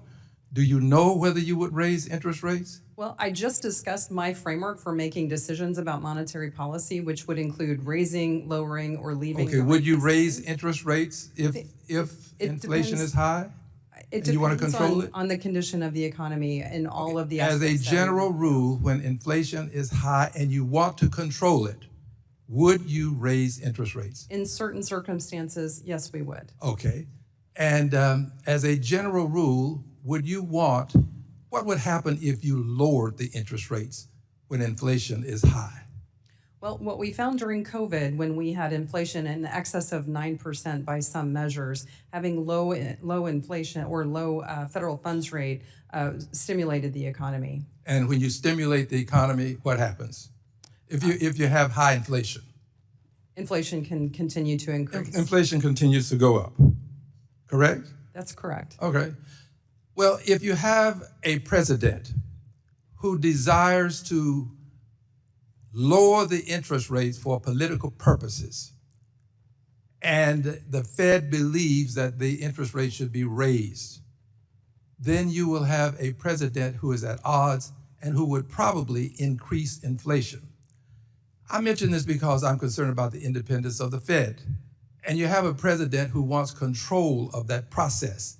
If the president can control that process, the president can do something that can be very harmful to the economy, especially this president, who does things to benefit himself as opposed to the people who actually need the benefit, which is the American people.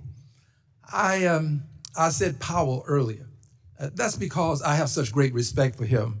And I am absolutely a person who believes that he has done the right thing by standing up to this president. He has made a difference. He has shown us how one person who is bold enough to take a stand can make a difference for the American people. I believe so strongly in this that I will personally have a flag flown over the Capitol to support him and to acknowledge him for the courage that he has shown at a very difficult time in our country's history. He is no longer the chair. I trust that this chair will have the courage of Chair Powell. And pardon me for initially starting with his name, but it was on my mind because I think so highly of him and I had planned to make these comments. Now, let's talk for just a moment about meme coins. Generally speaking, there's something that is known as the greater fool theory. This greater fool theory depends upon someone who has made a purchase, having another person pay more for that purchase than this someone that made the initial purchase. That's how you make your money.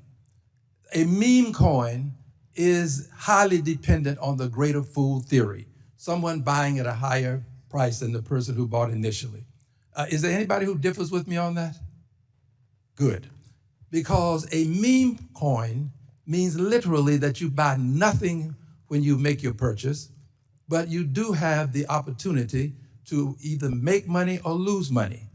Well, the president has found a way to manipulate meme coins, and he and his family, they've made hundreds of millions of dollars with the manipulation of these meme coins. I stand against it, and I also stand against the crypto criminals who are making it possible for this to occur. At some point, People who invest in nothing will get what they are purchasing. I'm going to protect the American people as long as I have the opportunity to do so. Yes, I'm Al Green, unbought, liberated Democrat who's also unelected but is still fighting. Gentlemen's, back. Gentlemen's time has expired. I'll now recognize myself for 5 minutes. Mr. Gould, in recent years, merger reviews have often been conducted using competitive effects analysis that treat insured depository institutions as if they operate in an isolated marketplace, even as fintech lenders, credit unions, farm credit institutions, and other non-bank financial firms now provide overlapping loan and deposit products at scale. As the OCC evaluates future transactions, how do you intend to incorporate kind of the non-bank competitors into the assessment of the market concentration? Thank you very much for the question. I mean, you're right that deposits are and can be a poor proxy of market power, particularly given the fact that many banks do compete with non-banks across a range of services. And that is why back in 2020, when the then Justice Department was reevaluating their 1995 bank merger guidelines, the OCC submitted a letter to that effect, making that very point that I've just made here today. We would, I think, continue to look to work with the DOJ and their antitrust team in terms of ensuring that when we evaluate mergers and we look to the DOJ for their advice on the competitiveness factors, that they are in fact reflecting the fact that the banking system and the members of it compete with a much broader range of entities than they did, say, back in 1995. Can you give me like any idea on the analytical framework that you would think is most appropriate to ensure that kind of the competition reviews reflect the full range of providers serving consumers? Sir, I'd be happy to get back to you on that, but in general, the OCC looks to and receives guidance from the DOJ around that, so their antitrust department gives us advice on that. Very good, thank you. Vice Chair Bowman, you previously noted that the banks now competitively kind of compete directly with credit unions, which I'm well aware of. I've been in many meetings with bankers and credit unions. And fintech firms and other non-banks offering kind of similar financial products. In the context of the bank merger reviews, would it be helpful for the Federal Reserve to update kind of the competitive analysis to reflect the broader landscape and kind of including all of these different entities? Because it probably would give us a better snapshot of the concentration of findings that probably match the reality of the markets out there right now. Thank you for that question, Congressman. Yes, it would be incredibly helpful for us to update that merger analysis, especially the competitive factors and the landscape of competition and how we weight each presence of different types of entities in that review. Very good. Mr. Gould, I'm going to go back to you. Under the prior administration, the OCC's merger posture largely ignored the reality that small and mid-sized banks face escalating compliance burdens and competition from regulated institutions. We often hear that community banks say consolidation is no longer optional, but almost means of survival out there. Is the survival mechanism due to compliance costs and competitive asymmetrics? How do you view that kind of landscape right now? Thank you for the question. Just to make sure I understand, are you talking about kind of smaller banks or mid-sized regionals or just the whole gamut? Yeah, I mean, when people come into my office and we visit with the banks, it's kind of a myriad of discussion about what's developing kind of regionally in a state, or how might they kind of better position themselves? Well, I think it's definitely been the case, as the Vice Chairman noted, that some of the expectations, particularly supervisory expectations, have over time bled down since 2008 to smaller and smaller banks, requiring them to seek economies of scale so they can cover the cost of that additional supervision and compliance.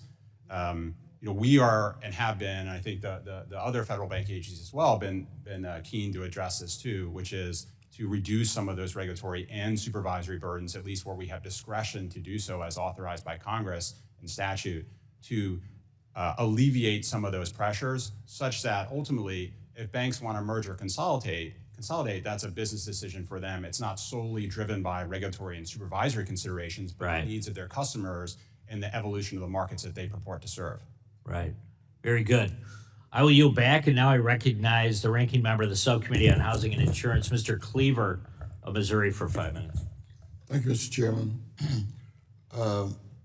Ms. Bowman, thank you and all of our witnesses for being here. Over the last year and a half, I think, some of us, Mike Flood, Chair of the Housing Committee, myself, Chairman Hill, our ranking members, Maxine Waters, we've spent a rather large amount of time putting together the 21st Century Road to Housing Act.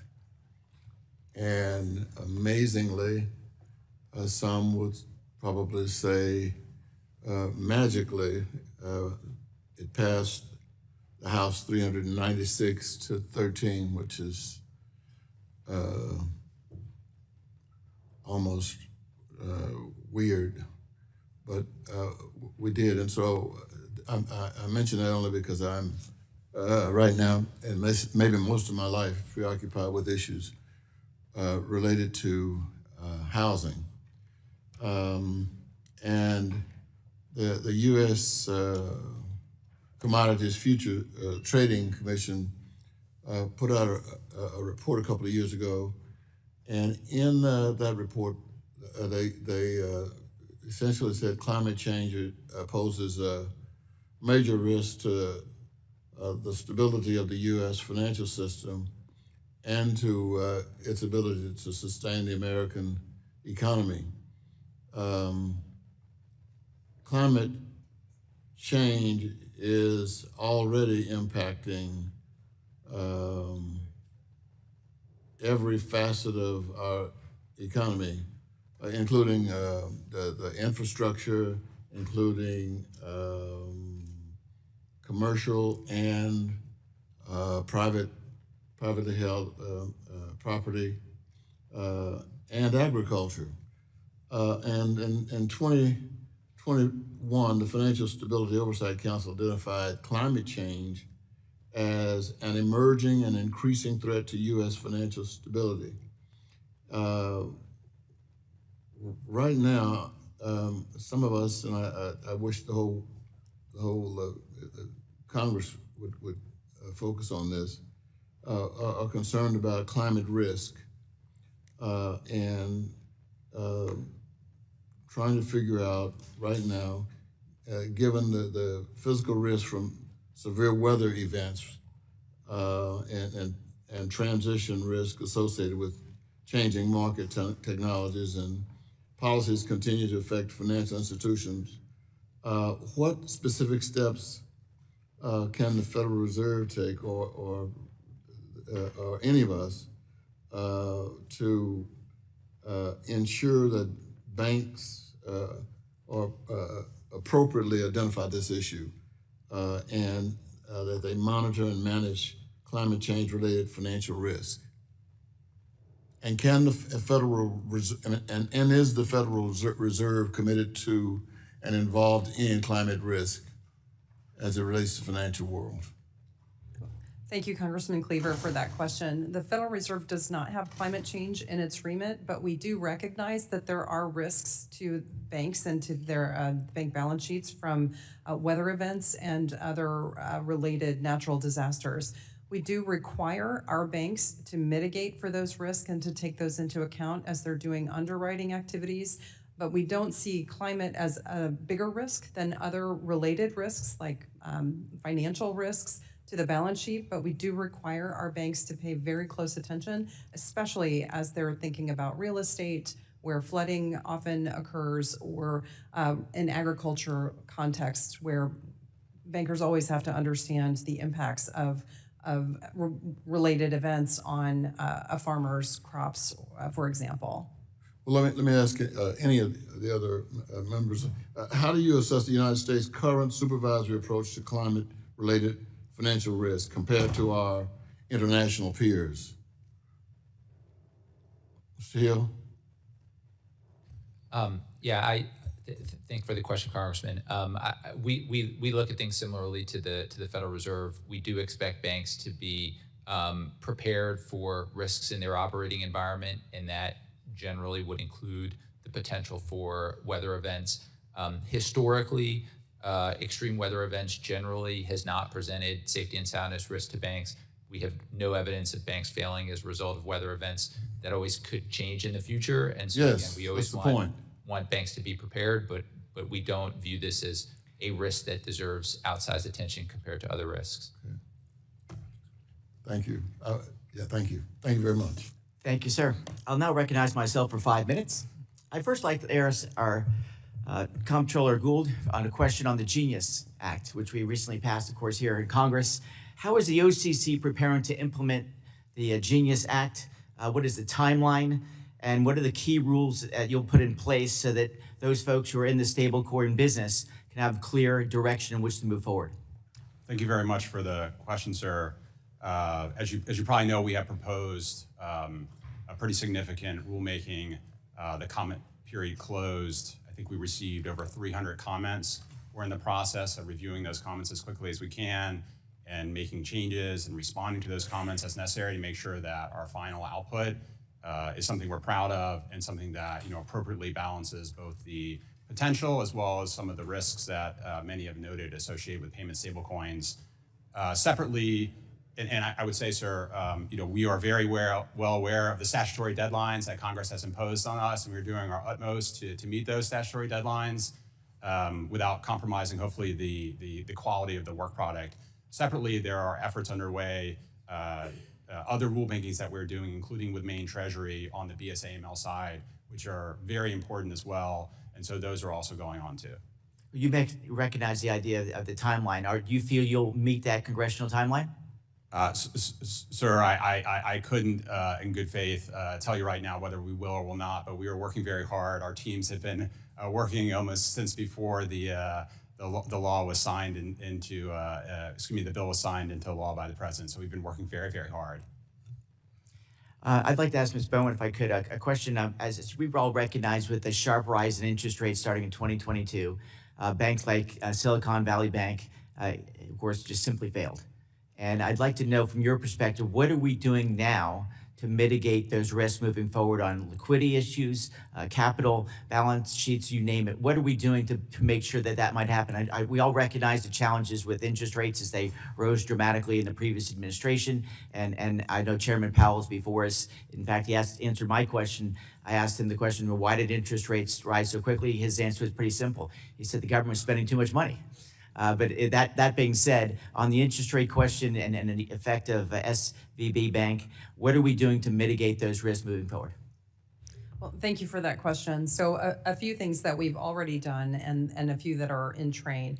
The first is that we've just recently introduced our Basel capital proposals, and the comment period ends on those June 18th. We look forward to reviewing the feedback on that. That proposal includes a provision on mark-to-market for AOCI, and that may have some impact on that. We look forward to comments.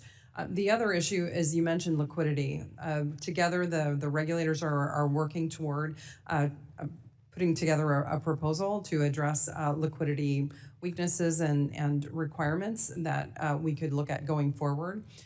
The Federal Reserve is uniquely positioned in that we're both responsible for bank supervision, but also for monetary policy. So it seems as though these things, while unrelated, really are related, as we saw during the COVID period when we were increasing interest rates on such a rapid basis at such a large amount in increments.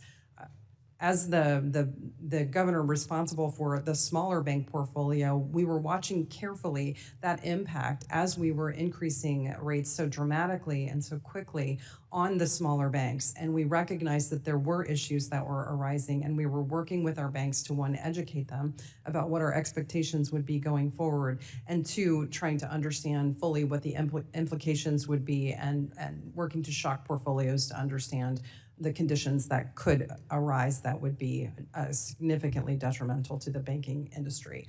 I think it's important that we have people with banking experience that serve in these roles. You know, I sit in the role on the Federal Reserve Board that's reserved for someone with community banking or state bank commission experience.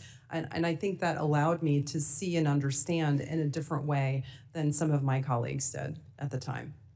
Thank you so much. And I'll just close with this. As we've had this very kind comments about our former chair, Mr. Powell, again, in this very committee earlier this year, or maybe late last year, it was the recognition of the chairman that the reason why we had such high interest rates was just the out-of-control spending that took place in that time period. And that was his own testimony when I asked him in this committee. With that, the chair recognizes the ranking member of our subcommittee on financial institutions, Dr. Foster, for 5 minutes. Thank you, Mr. Chair, and to our witnesses. Early last month, the Treasury Department convened an emergency briefing with the CEOs of America's GSIBs and other CEOs to discuss the cybersecurity risks of Anthropic's Mythos model, which excels at finding and exploiting cyber vulnerabilities at an alarming rate. To date, Anthropic claims that the model has been used to find more than 10,000 high and critical level security flaws in otherwise trusted software. Anthropic has provided early access to Mythos to large companies, including US GSIBs, so that they may scrub their software for vulnerabilities.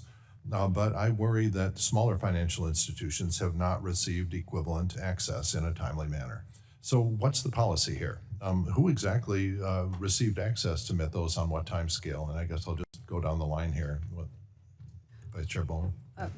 Thank you, Congressman Foster. This is a very important issue and one that we're working together on. In the what has happened so far? So I can't disclose who has had access, but I can tell you that we're working both with service providers and within the banking industry to work together to understand what impacts we may need to have them mitigate and address. We have not ceased our cyber exams. In fact, we continue to work with our institutions to understand how they're planning to Okay, but it's unquestionably true that small banks with their private systems have not been given the same level of cyber defense that the large ones have, which is not irrational. But it seems to me that you're going to need a very clear position on this. You're going to have to define the defensive perimeter and say this is the software stack that we're going to defend to the best of our abilities, and other institutions that are using different software stacks are going to have to just accept that they're a lesser priority. And I think there's a lot to be done here. I think first and foremost, frankly, to have the federal government define a software stack that we are going to defend. This is done on the cloud computing infrastructure. There are well-defended, the core, even small banks use cloud-based systems, and at the heart of these cloud-based systems are open source software things that are communally defended and were some of the highest priorities in defending when Mythos hit. And so I think that it should be, all the regulators should focus on defining the set of software that we are going to defend the same way that the cloud infrastructure stuff is defended as open source projects. I think that's the best and really the only way forward on this. So I urge you to think about that. Controller Gould, who's received what so far? I'm sorry, sir? Yeah, who's received, who's got access to Mythos of everyone? Sir, I also can't disclose that. In general terms. What fraction of all of the entities under your? Well, I can't give you an answer on what fraction under all our entities, but apropos to the conversation we had before the hearing started, sir, I, like you, am also concerned about the perception of a cyber moat, again, real or perceived, around the very largest banks, and I think particularly around the smaller banks as well as mid-size and regionals. It's very important for us to focus on the service providers that support them I think this is Okay, yeah, to that end, yeah, Mr. Hauptman, you know, I've been working for years to try to get, you know, you to have visibility into the back office providers for credit unions, and which is so far, you know, not made it through Congress, and we're going to keep trying on that. But you have the back office, to your knowledge, have the back office providers that so many credit unions depend on, have they at least been given access to Mythos to defend themselves? I couldn't speak to who is using Mythos or not. I don't want to disclose any of that. But I will say this, Anthropic, like OpenAI, they're both in San Francisco. I think we should make sure that this country has a regulatory environment, that we don't take it for granted those are American companies, and you can easily convene a meeting like the one you discussed. That his main thing is that, I agree. We just need we need policy clarity, and we need to have a well-defined defensive perimeter. the next Mythos may be in Beijing or Tehran or somewhere, and it's not going to work as well for us. We want to make sure that those companies at least are American. But to your exact question, I can't disclose who has access to Mythos or not. Okay, yeah, Mr. Hill. Yeah, consistent with my colleagues, can't disclose who has access to what, but we'll just say this is something we're all keenly focused on and recognize it's a vital issue for us to be focused on. Yeah, all right, and so I don't have much time left, but I just want to raise the point that I don't think that we are prepared for agentic AI bank run. That if you look at what happened in Silicon Valley and then ask yourself the question, what would have happened in a world where agentic finance makes things happen not at the speed of internet gossip, but the speed of agentic AI, that would have caused the run to take not 40 hours, but 40 minutes or 40 seconds. We are not ready for that, and you should come up with a plan to deal with that, because we can have that hearing now or we can have it later. I'm out of time now and yield back. Gentleman yields. The chair recognizes the gentleman from Florida, Mr. Donalds, for 5 minutes. Thank you, Chairman. Thank you guys for coming in. I appreciate it. Vice Chair Bowman, what's the Fed's current view of the interest rate yield curve and the bond market overall? It's still force a habit from my time working in the industry, looking at the 10-year rate, seeing it around about 440, 445 basis points. Like, what's the Fed's position and view of it right now? So that yield curve is one of many things that we monitor and watch as we're monitoring economic activity in the United States for financial stability purposes, and also to understand how the economy is performing. True, but do you think that there's work that can be done, whether it's here on Capitol Hill or even with the Fed itself, to try to find ways to bring some of those rates down? Because obviously they directly correlate to borrowing rates, whether it's home mortgages, auto loans, etc. I think there are many things that play into the yields that are paid on Treasury yields. I know that the Treasury Secretary has been very focused on this issue in particular. It goes beyond the Federal Reserve's remit to affect the yields on Treasury bonds. Okay. Real quick, I know it's a priority, as you guys continue to prioritize community banking issues and tailoring regulations, how would increasing the threshold for small bank holding companies free up capital for small business owners in the United States?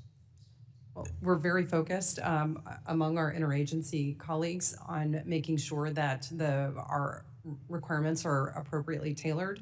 This would include the small bank holding company statement. It could potentially free up massive amounts of capital, could be reinvested in the communities that those banks serve. Well, I'm glad you state that, because it's been obviously in this committee, and quite frankly across America, there's always a lot of dialogue of how small companies can have more access to capital. And my position has always been that the Dodd-Frank regulation, what it really did is it collapsed community banking in the United States, which is why small business owners, I don't really care what your politics are, but small business owners across the country have been really struggling to find ways to get more capital flow into their business.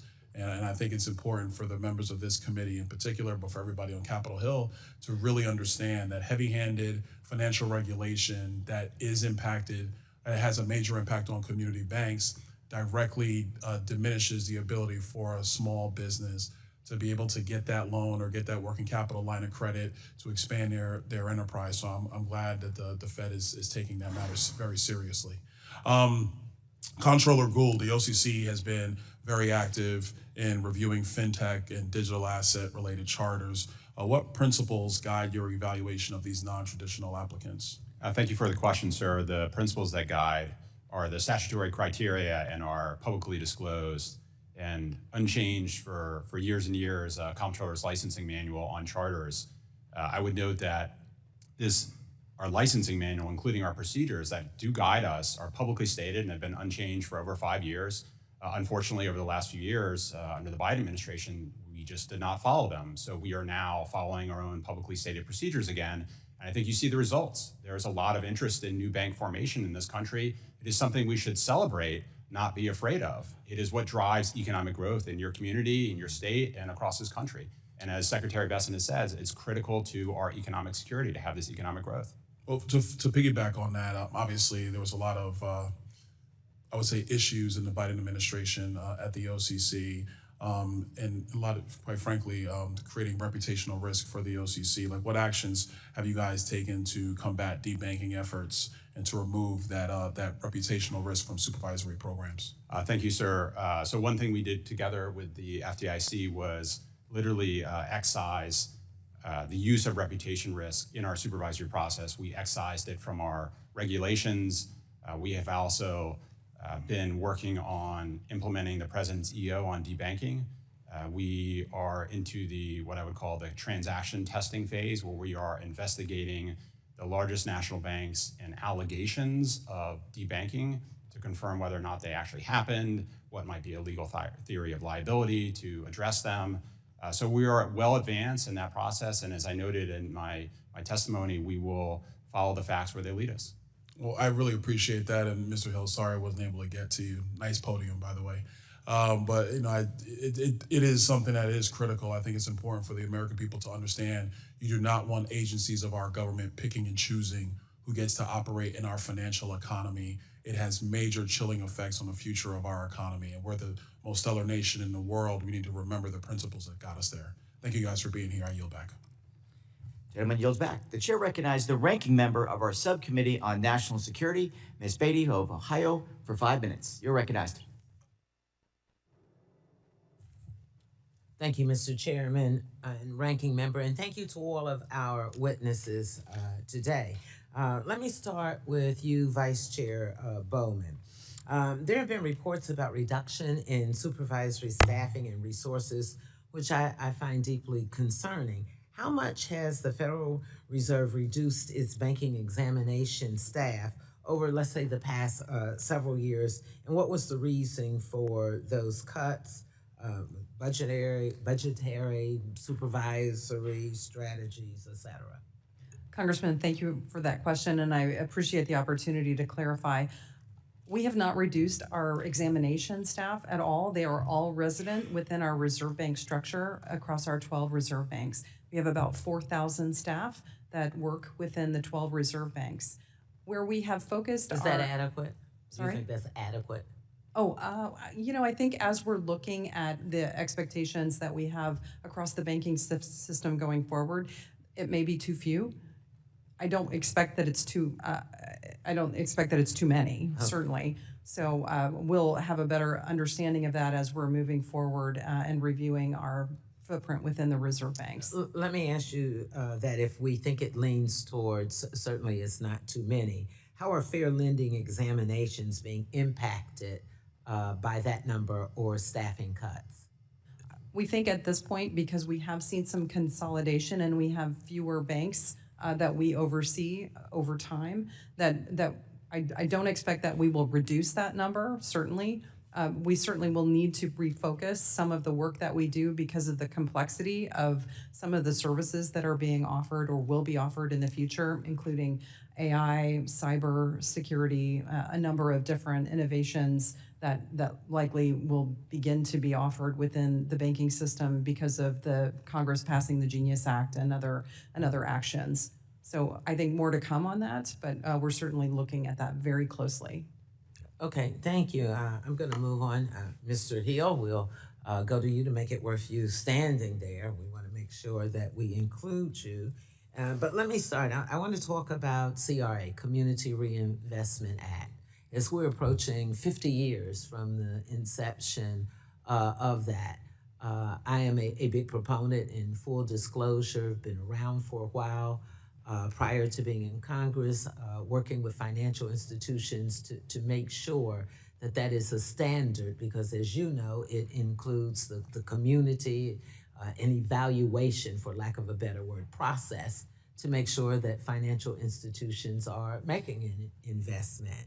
So Chairman Hill, last July, the agencies released a proposal to repeal the Community Reinvestment Act rule that was finalized in 2023 to revert back to the 1995 regulations, despite major changes in banking, as we know, over the last 3 decades that the 2023 rule addressed.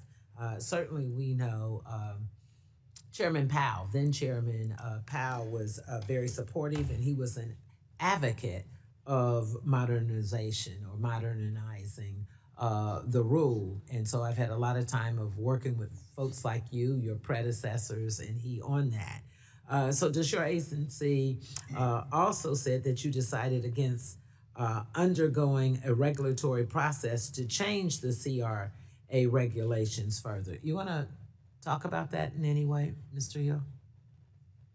Thank you for the question, Congresswoman. So as you know, the rule that was finalized in 2023 has never actually gone into effect.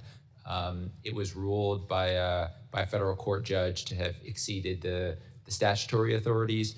The proposal that was issued last summer would codify rescinding that rule and reverting back to the 1995 rule, which has been in effect throughout this period.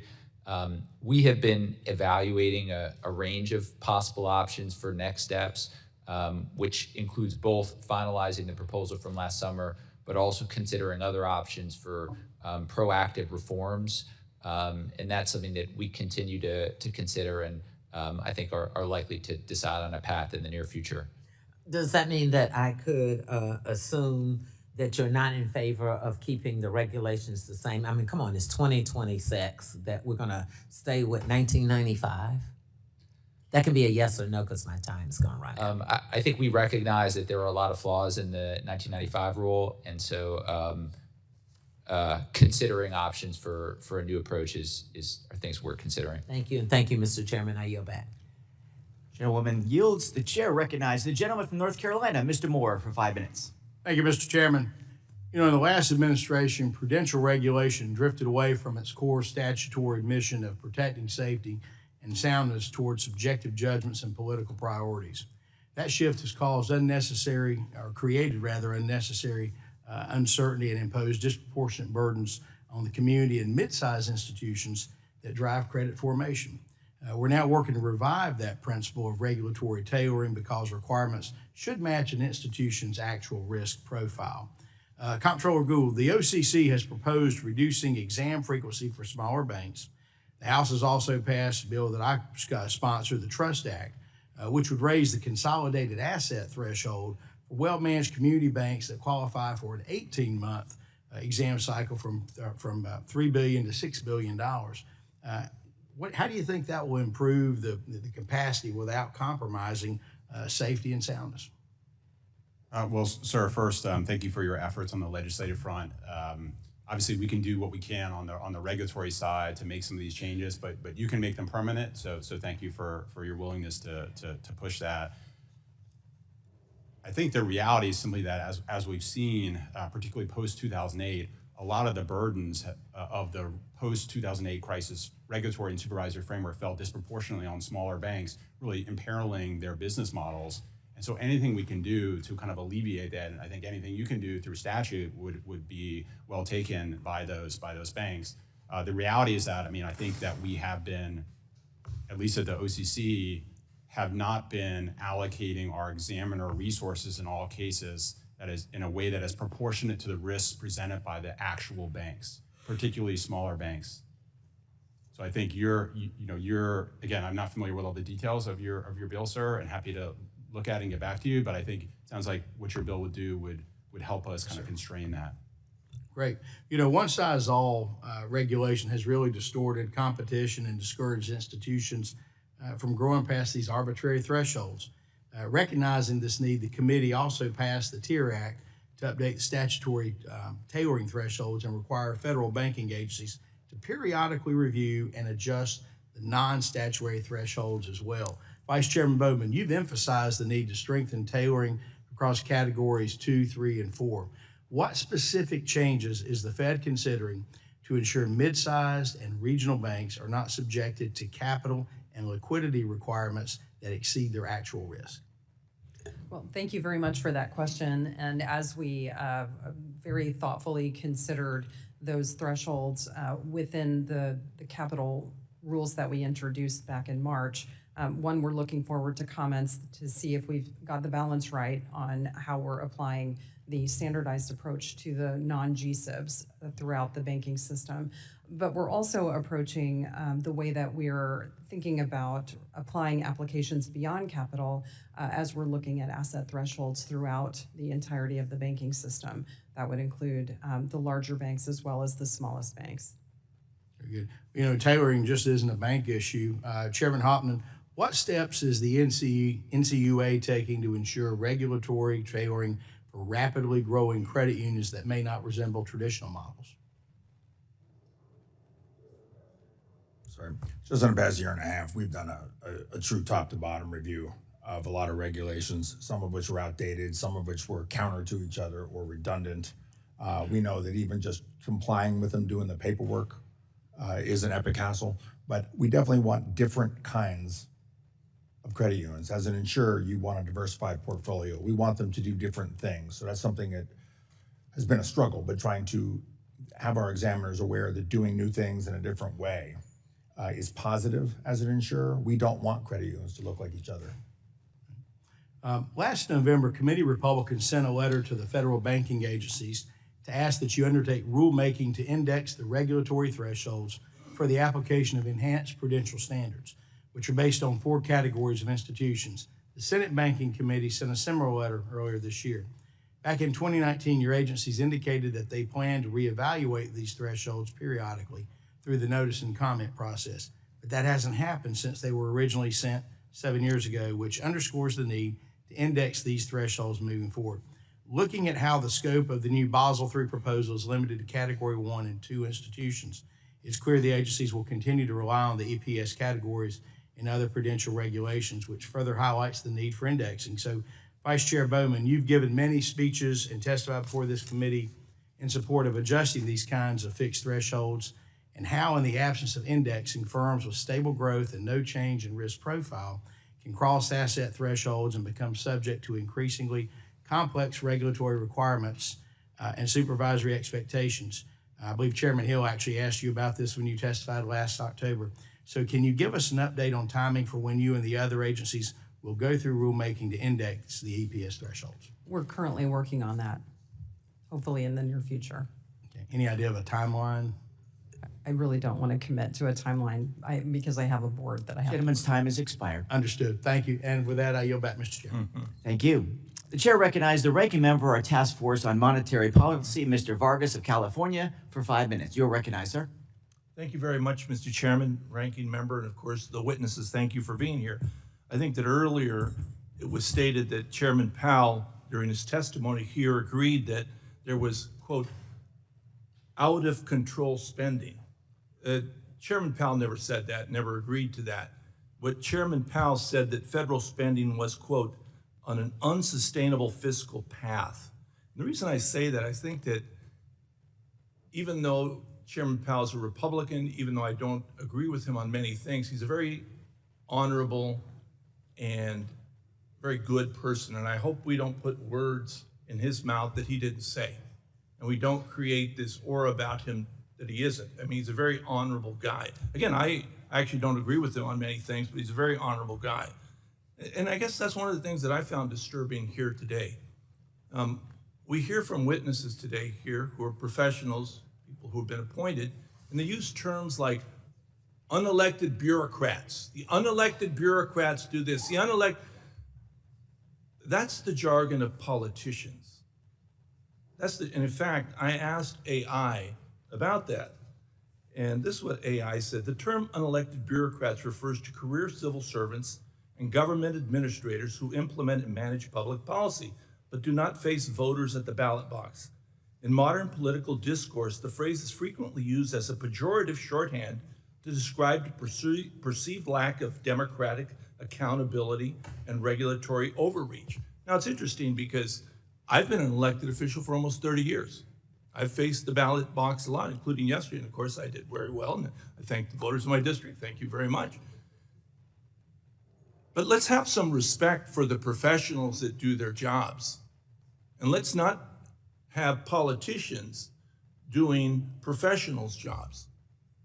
I mean, I think that's very, very problematic when you see ideologues placed in professional jobs. Now, for example, if I wanted to get an operation, I would want an unelected bureaucrat called a doctor to perform that, not an elected official like myself. And again, jargon matters here, language matters. So I hope we have a little more respect for people who are professionals. That being said, Vice Chair Bowman, I have great respect for you.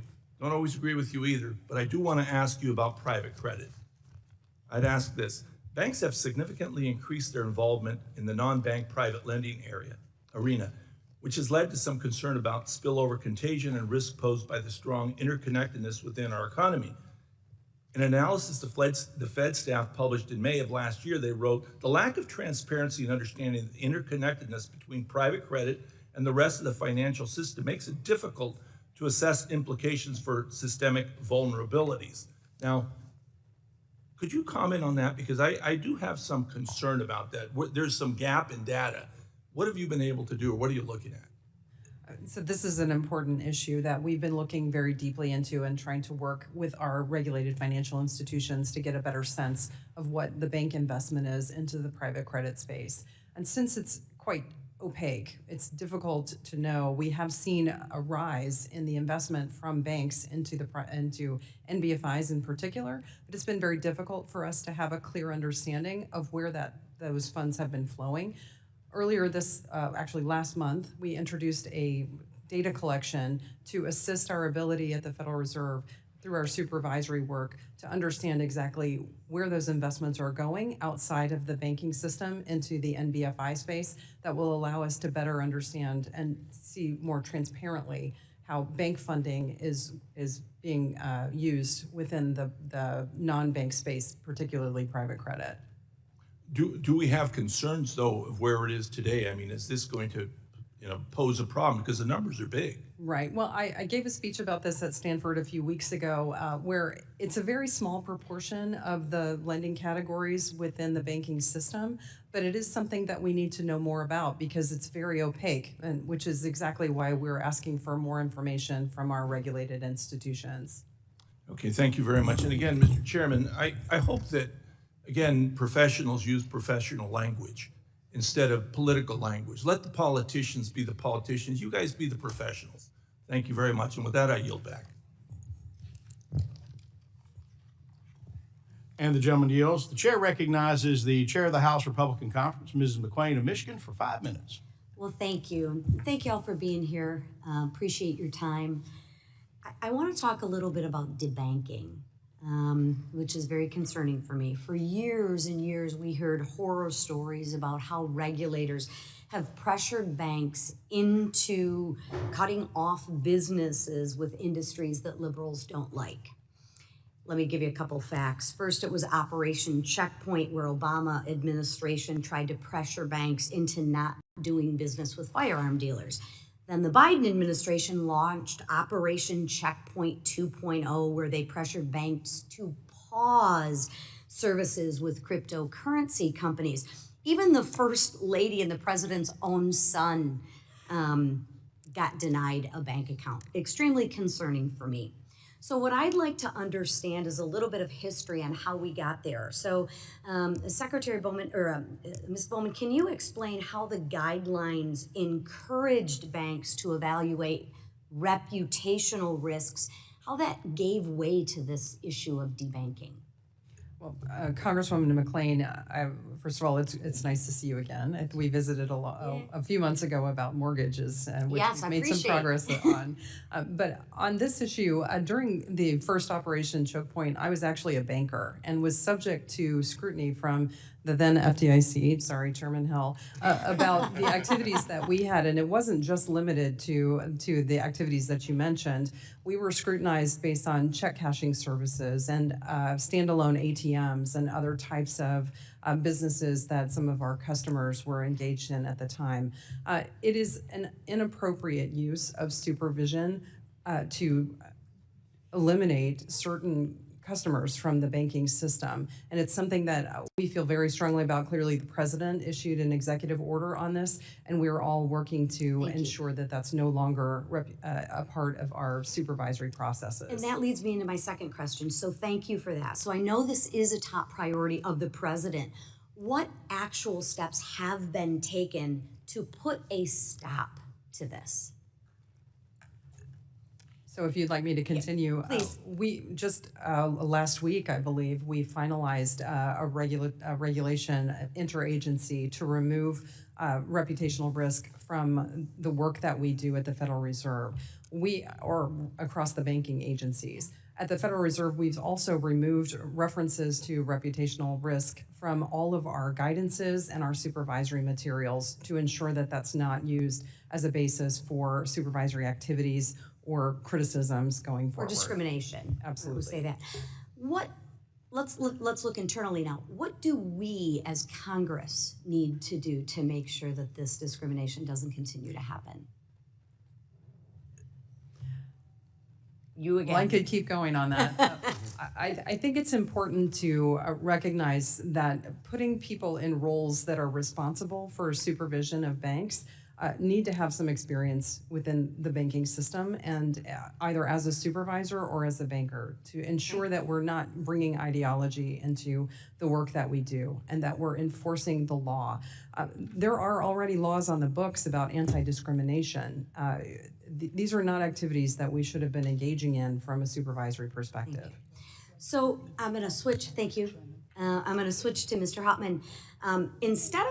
One of the concerns that I have is instead of going through the formal rulemaking process, the Biden administration directed the NCUA to implement regulation by enforcement, which is very concerning to me.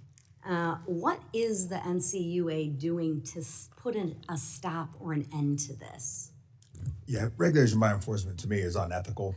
Amen. Nobody in this room would tolerate it in any other part of their life. You're familiar in a small town where they have a speed trap where you can tell the goal is to run up the tickets. Usually around the end of the month. Yes, exactly. None of us would tolerate it. Right. It was rampant across a lot of regulators. Even in my current job at NCUA, I asked the CFPB about something that was brought to my attention, and we'll enforce whatever the CFPB says, and this is under Biden. And he said, why don't you just send everybody that Wells Fargo settlement? That's what we were asking about. He says, the Wells Fargo settlement with CFPB, should we all follow what's in that now? And they're asking me, what do they do? We have employees that are judged on that. And I think it's unethical, and again, we wouldn't tolerate it. We have a policy up on our website. It is known. Regulation by enforcement is unethical at NCUA. It's unethical anywhere. But the main thing is that no enforcement ever sets policy. Amen. Amen. And I know I'm out of time, so thank you. But one last thing I would like to say is I do think there needs to be consequences for people for their actions, and that might get some people's attention. Thank you all for your time. Yield back. Lady yields back. The chair recognizes the gentleman from Illinois, Mr. Costin, for 5 minutes. Thank you. Just want to correct something that was just said. A bank that refuses to lend to somebody who's gone through serial bankruptcies and has been convicted of financial fraud is not debanking. That's risk management. It's diligence. I appreciate you praising the Trump family, but that's not why they were debanked. I think we all know that. Mr. Gould, 2025, the OCC issued a proposal that defined unsafe or unsound practices to focus on issues that cause material harm to financial conditions of institutions. In May of this year, President Trump issued an executive order saying that undocumented immigrants pose a structural credit risk. Has the OCC conducted any research establishing that extending credit to immigrants poses a material risk to institutions or the broader financial system? Well, thank you very much for the question. I'm just asking yes or no because I got a bunch of stuff I want to get through. Well, Congressman, I'm not going to give you a yes or no because So you either have or haven't done the research. Congressman, you're conflating two things. You're talking about a proposed rule and then a directive from the president asking us to issue guidance. We issue guidance all the time on. Look, I'm not. You don't have to get angry at me. This is just a yes or no question. Congressman, as I said, I'm not. Are you going to do that research in response to the executive order? Congressman, on a regular basis, we assess safety and soundness risks and we issue guidance. Are you looking at the risks of debanking immigrants if there's a capital flight out of the banking system? We have concerns about any amount of particularly levels of financial fraud in the banking system that we have seen. Look, that's not the question. Immigrants commit crime at a much lower rate than the native-born population. We're stipulating things because the president wants them to be true. You are responsible for the banking system. Are you doing the research? Congressman, we are doing the research on a regular basis. Can you provide that research to us? Safety and soundness risks to the system, including risks of financial fraud. I would love to. Let me move along. I want to talk about the skinny master accounts that are, in this moment I want to get to you about some of this question, but I want to stay with Mr. Gould for a moment because historically the master accounts have required that we have a bank charter, whether, the tier 1, tier 2, tier 3. A number of the people who have been preparing to apply for these master accounts have now been going through this OCC process for bank charters. And I want to just clarify with you, Mr. Gould, because in your exchange with Mr. Meeks, if I understood you right, you said that trust charter applicants don't necessarily need to demonstrate compliance with anti-money laundering rules. I think you said it's not as simple as a yes or no as you just did. But the OCC's chartering guidance specifically says that trust applicants must outline an AML compliance program. So do you want to correct what you said to Mr. Meeks, or are you suggesting that you can get an OCC charter without a Congressman, if you'll give me a moment to explain to you what's in our comptroller's licensing manual, we have a two-phase process to chartering a bank. Before a bank opens its doors for business, it obviously has to have an operational BSA AML compliance program. But in the first phase, that is the phase where we determine whether or not we're going to issue a preliminary conditional approval or not, and at which it has not actually opened for business and is not ready to open for business. A bank does not, by definition, that's in formation, need to have a BSA AML compliance program. We give them that second phase to develop. Well, so here's the issue, and I want to get to Ms. Bowman. If you have to have a charter in order to get into a master account situation, the OCC charters don't require compliance with the CRA, don't require your parent companies to be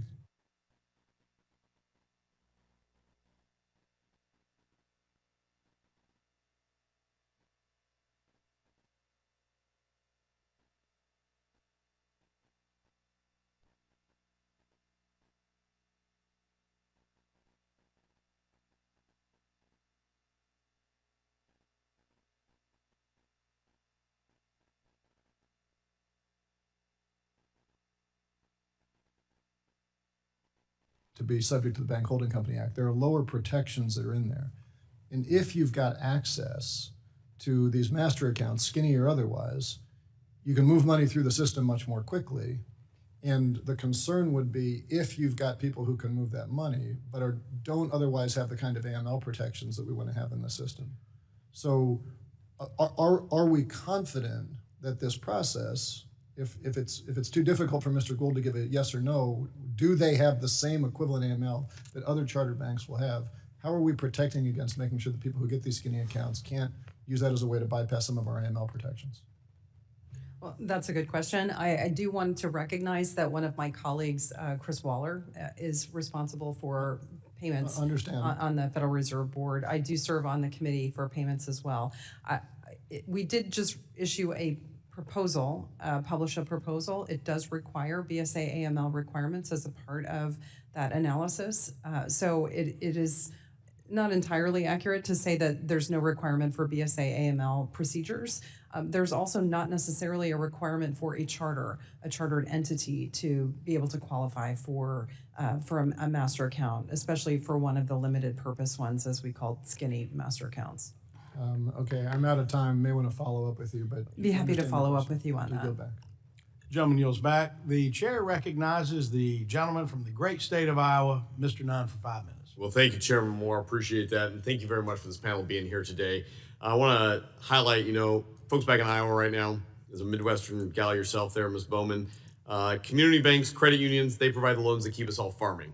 Small businesses are growing and family budgets on track. The work your panel specifically has done here in refocusing supervision on real risk, tailoring regulations to size and complexity, and ending Operation Choke Point 2.0 is exactly what our communities need. And I appreciate you guys all leading forward on this. I spent most of my career as an intelligence officer, so I'll be very direct. AML modernization, it's long overdue.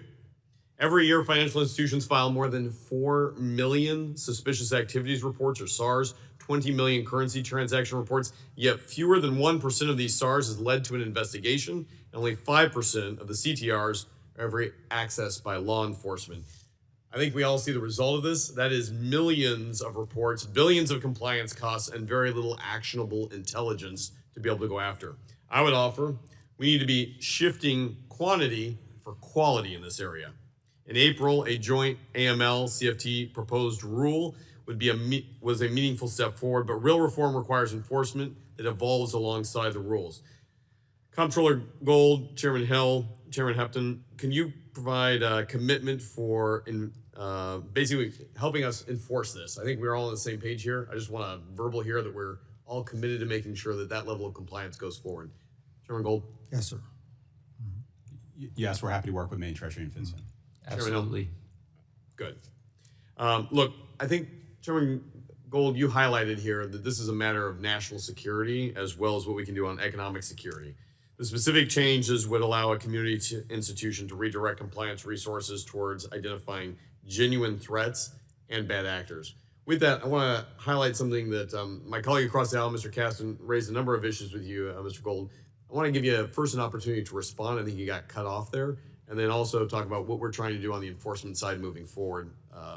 So I turn over to you for any response. Well, thank you very much. Obviously, before a bank actually opens for business, it has to have an operational BSA AML compliance program that meets our standards. However, we have a two-phase program to how we charter a bank potentially. While a bank's in formation, it gets an early nod or not from us as to whether or not we think it has a reasonable chance of success. After it gets that nod or declination, as the case may be, then it does the hard work of building the policies and procedures, hiring the people, raising the capital. This is just common sense, and this is what we've always said we've done. We just haven't, in all cases in practice historically, lived up to our own stated procedures and the statutory criteria. Thank you. I think that's very well said. And coming from the state of Iowa, where we have some of the highest number of lenders as a percentage of capital in the country, our guys understand and get this. I don't think that we need to confuse the issue. We need to be able to go after a real AML modernization. Vice Chairman Bowman, thank you, first of all, for hosting us, meeting with us one-on-one on a lot of these issues. Your board has done the revised work for Basel III proposal. The 2023 version would have squeezed credit to Iowa farmers, home buyers, and small businesses. The 2026 proposal corrects that overreach, and a companion GSIB surcharge adjustment delivers the kind of tailoring that your committee has long, or this committee has long called for, and you have long called for. Together, these proposals show what risk-based, economically grounded capital reform looks like. Could you walk us through how a revised standard approach better captures actual risk profile, particularly for agriculture and mortgage lending? This is one of the important areas that we identified in the original proposal from 2023. I can't remember when it was originally introduced. But we've learned a significant amount from the number of comments that were submitted from that proposal. One of them is this important issue with agriculture and commodities. We look forward to receiving comments through the comment process. That process ends June 18th. And hopefully we've gotten the balance right in this proposal, but we look forward to understanding if it needs improvement or if we've aligned it correctly. Very good. Thank you, Chairman. Thanks. Mr. Chair, I'd just like to take a brief moment of personal privilege in my last 30 seconds here to say that tragically, I'm going to be losing one of our top staffers. Ms. Caroline Sayers is headed off to work for Ms. McLean. She has been a leader here in the committee on leading more bills than anyone else other than you, Mr. Chair. And so we're thrilled that Ms. Sayers is going to stay with us on financial services. But Caroline, We wish you a lot of luck. Thank you for everything you've done for the folks of Iowa back home, and good luck in your next mission. Team, thank you for being here today. Appreciate it. Gentleman yields back. Chair recognizes the gentlewoman from Michigan, Ms. Tlaib, for 5 minutes. Thank you so much, Chairman. Vice Chair Bowman, Bloomberg and Reuters had reported in April that you met with big bank CEOs. Is that correct? I'm sorry, I didn't understand what you said.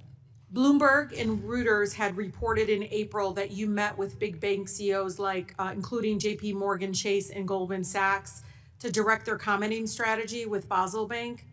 I frequently meet with CEOs of all You sizes met with of them in April. Yes, I meet with a number of institutions. Well, this is important because I want people to know about their comments Yeah. for the rule. Okay, Our well, comment process is open until reclaiming my time. 1 second.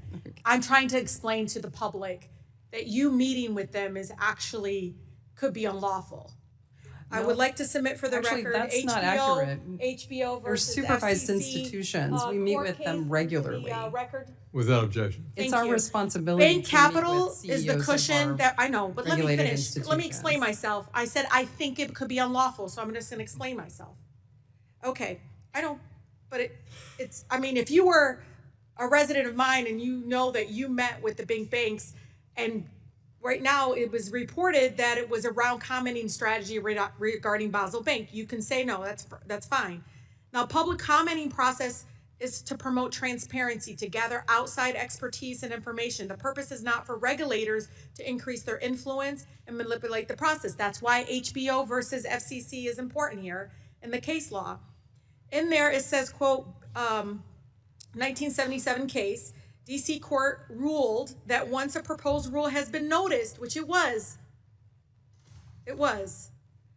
Vice Chair Bowman, an agency official who may reasonably be expected to be involved in the decision process should refuse to discuss matters relating to rulemaking proceedings with any interested private party.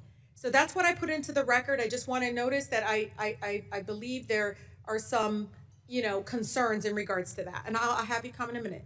Bloomberg again wrote, quote, bankers walked away from the exchange in the view that they should limit their public comments to constructive feedback. That's what they came out of that meeting with you with. Again, that was reported in April 23rd, 2006, and I would like to submit that for the record, the Bloomberg article. Without objection. Thank you. Consider all comments Will you, to be will constructive you commit feedback. releasing your calendar and meeting logs to the public, Vice Chair Bowman? I'm sorry, could you repeat that? Will you commit to releasing your calendar and meeting logs to the public? We're responsive to FOIA requests. Oh, you want me to file FOIA? Would you like me to file FOIA?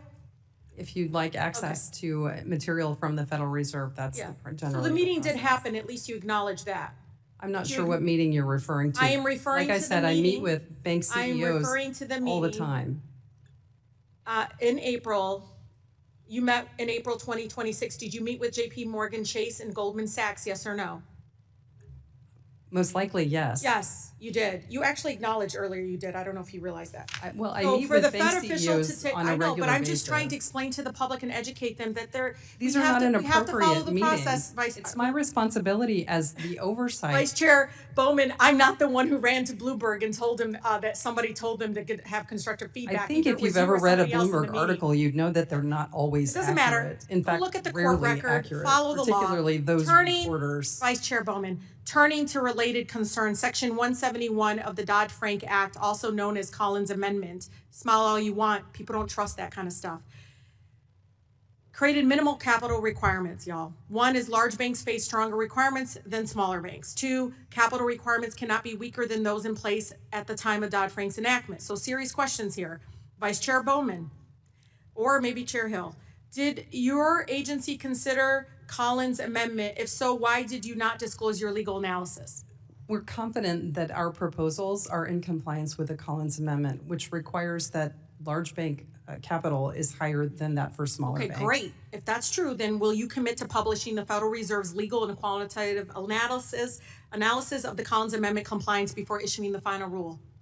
We're happy to be responsive to comments that are filed in the comment process for this rule. Will you release the analysis that you're You just said you guys looked at it. Can you release the analysis and We the look thinking? forward to reviewing this. If there's a comment, we'd be happy to be responsive to the. Oh, I'm asking you all, your agency, if you would disclose. It's okay, I'll file FOIA. Will you repropose the rule with the complete legal analysis so that the public can provide feedback on your reasoning? Gentlewoman's time has expired. Appreciate the gentlewoman from Massachusetts. Chair now recognizes the gentlewoman from Florida, Ms. Salazar. You're recognized for 5 minutes. Thank you, Mr. Chairman, and thanks to all of you for being here and giving us your time and your expertise. My name is Maria Salazar. I represent the city of Miami, a city that is full of banks and one of the most prosperous and prettiest cities in the country, but also with a very large immigration or immigrant population living in the city of Miami. You know that on May 19th, the White House issued an executive order that instructs Treasury and the banking regulators to try to identify those people who are undocumented in the country and who use our banking system by opening up, first of all, a company, then getting a tax ID number, and then going to a banking institution and opening up a bank account. I do not always agree with the White House immigration policies established by this administration. Sometimes I do, sometimes I don't. But I believe that in this case, this new directive could be damaging to the average American citizen. And that's one of the questions that I want to pose to you. Republicans, we stand for less regulation, less paperwork, less hurdle to do business. So, Mr. Gould, thank you for being here and for answering our questions. In other words, do you believe, and tell me what's your personal opinion, that by having this directive coming from the White House, you may be then turning into a CVP agent, not only a banking regulator? What's your opinion on that? Thank you for the question. Sure. And with respect, I think your concerns are overblown.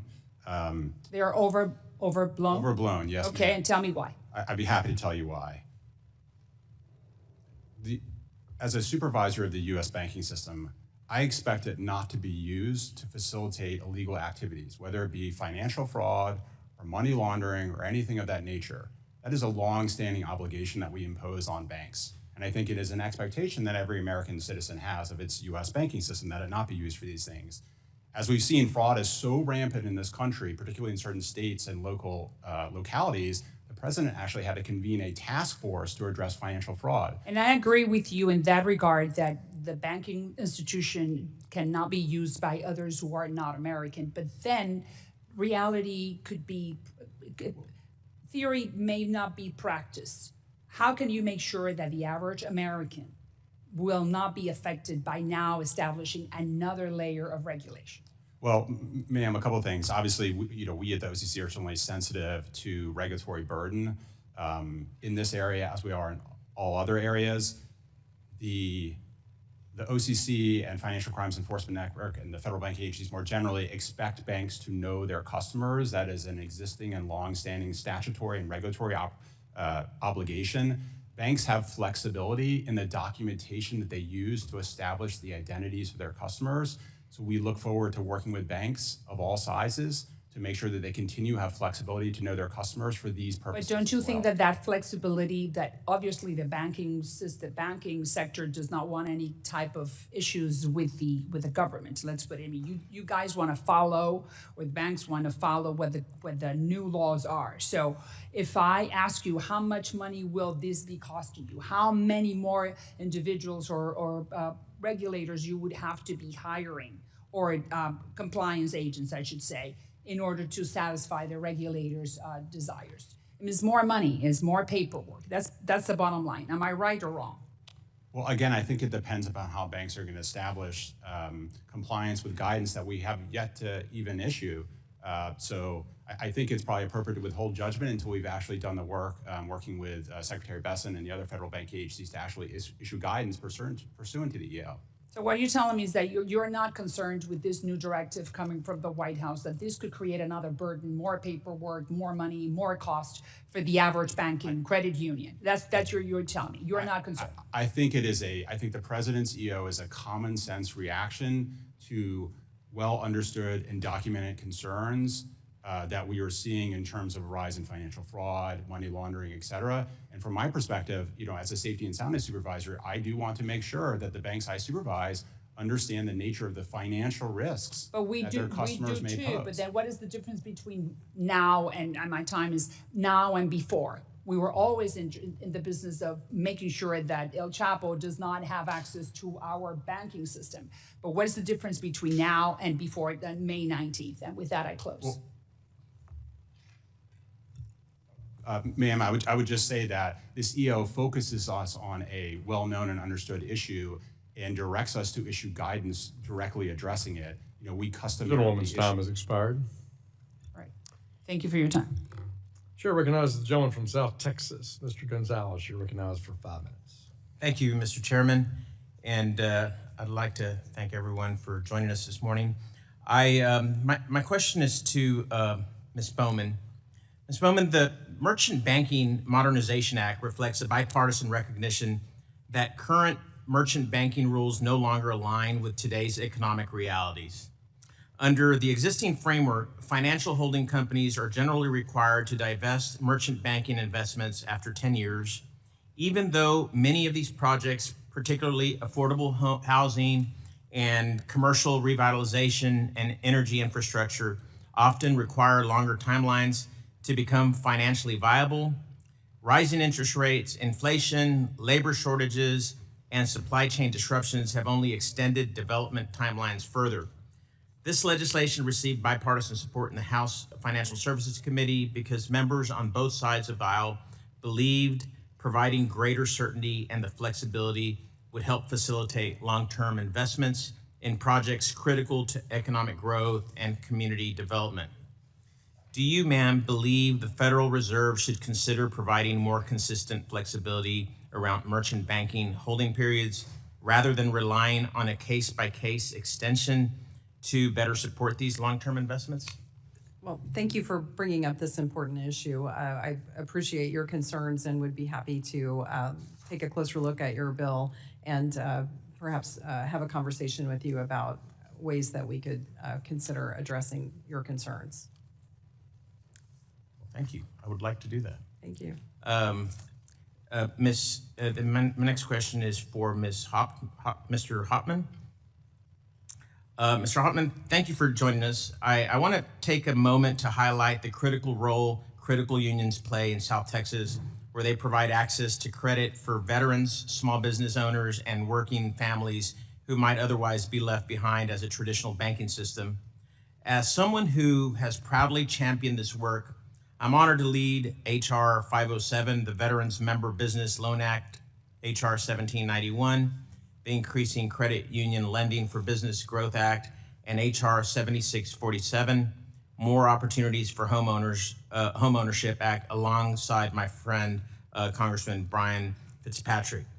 These bills are about empowering credit unions to responsibly support local economies while maintaining strong protections for their members. My question would be, without asking you to weigh in on any specific legislation, do you believe carefully tailored lending flexibilities for groups like veteran first-time homebuyers and small businesses can be implemented consistent with safety soundness? And can responsible, well-underwritten community lending strengthen both credit unions and local economies, the local economies they serve? As a general matter, yes. Yes, that is true. We want to be a country that has every niche covered. I was probably well into my 30s before I realized how unique this country was, with having so many small depository institutions that serve various niches, including veterans, including immigrant groups, including various industries. We don't want to be like Australia, which has 4 banks for the whole country, or Canada, which has 6.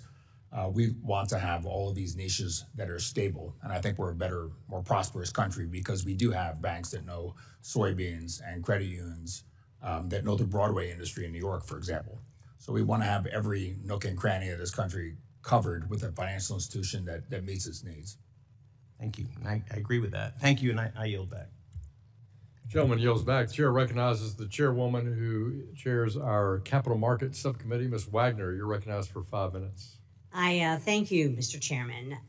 U.S. banks play an essential role in our capital markets, not just as lenders, but as securities underwriters, liquidity providers, and through other market-making activities. These institutions keep capital flowing and help ensure that borrowing costs are stable for families and businesses across the country, including my home state of Missouri. When the original 2023 Basel III Endgame proposal was released, many of us raised alarms that significant increases in capital requirements would have had drastic consequences for everyday Americans. Vice Chair Bowman, I have a question for you in that regard. But first, ma'am, I want to give you an opportunity to answer more fully a question that was posed by one of my Democrat colleagues regarding the process of your meeting with stakeholders in our industry. Ma'am, please. It's entirely appropriate for people from the prudential regulators to meet with stakeholders even when a proposal has been introduced or published for comment. There is a disclosure process that's required to say that there essentially a high-level view. A disclosure process is? It's yes. Yeah, it's just a reporting. Essentially, we say that Right. there was a conversation and with which stakeholders. It's entirely appropriate for us to do that. I can't imagine anyone trying to impugn your integrity, ma'am. Thank you. We hold you in the highest regard. We also meet with such stakeholders and others in this industry as we do our thoughtful deliberations. So I wanted to give you an opportunity to respond to that. Thank you. I appreciate Now, it. moving back to the new Basel III proposal. You've said the goal is to ensure that each requirement, quote, aligns with risk, achieves its intended purpose, and avoids creating unintended outcomes. How does this revised proposal strike the right balance of ensuring the resilience of the banking system while also mitigating any negative impact on U.S. capital markets? As you know, our proposal has been published. It was published in March, and our comment period ends in June on the 18th.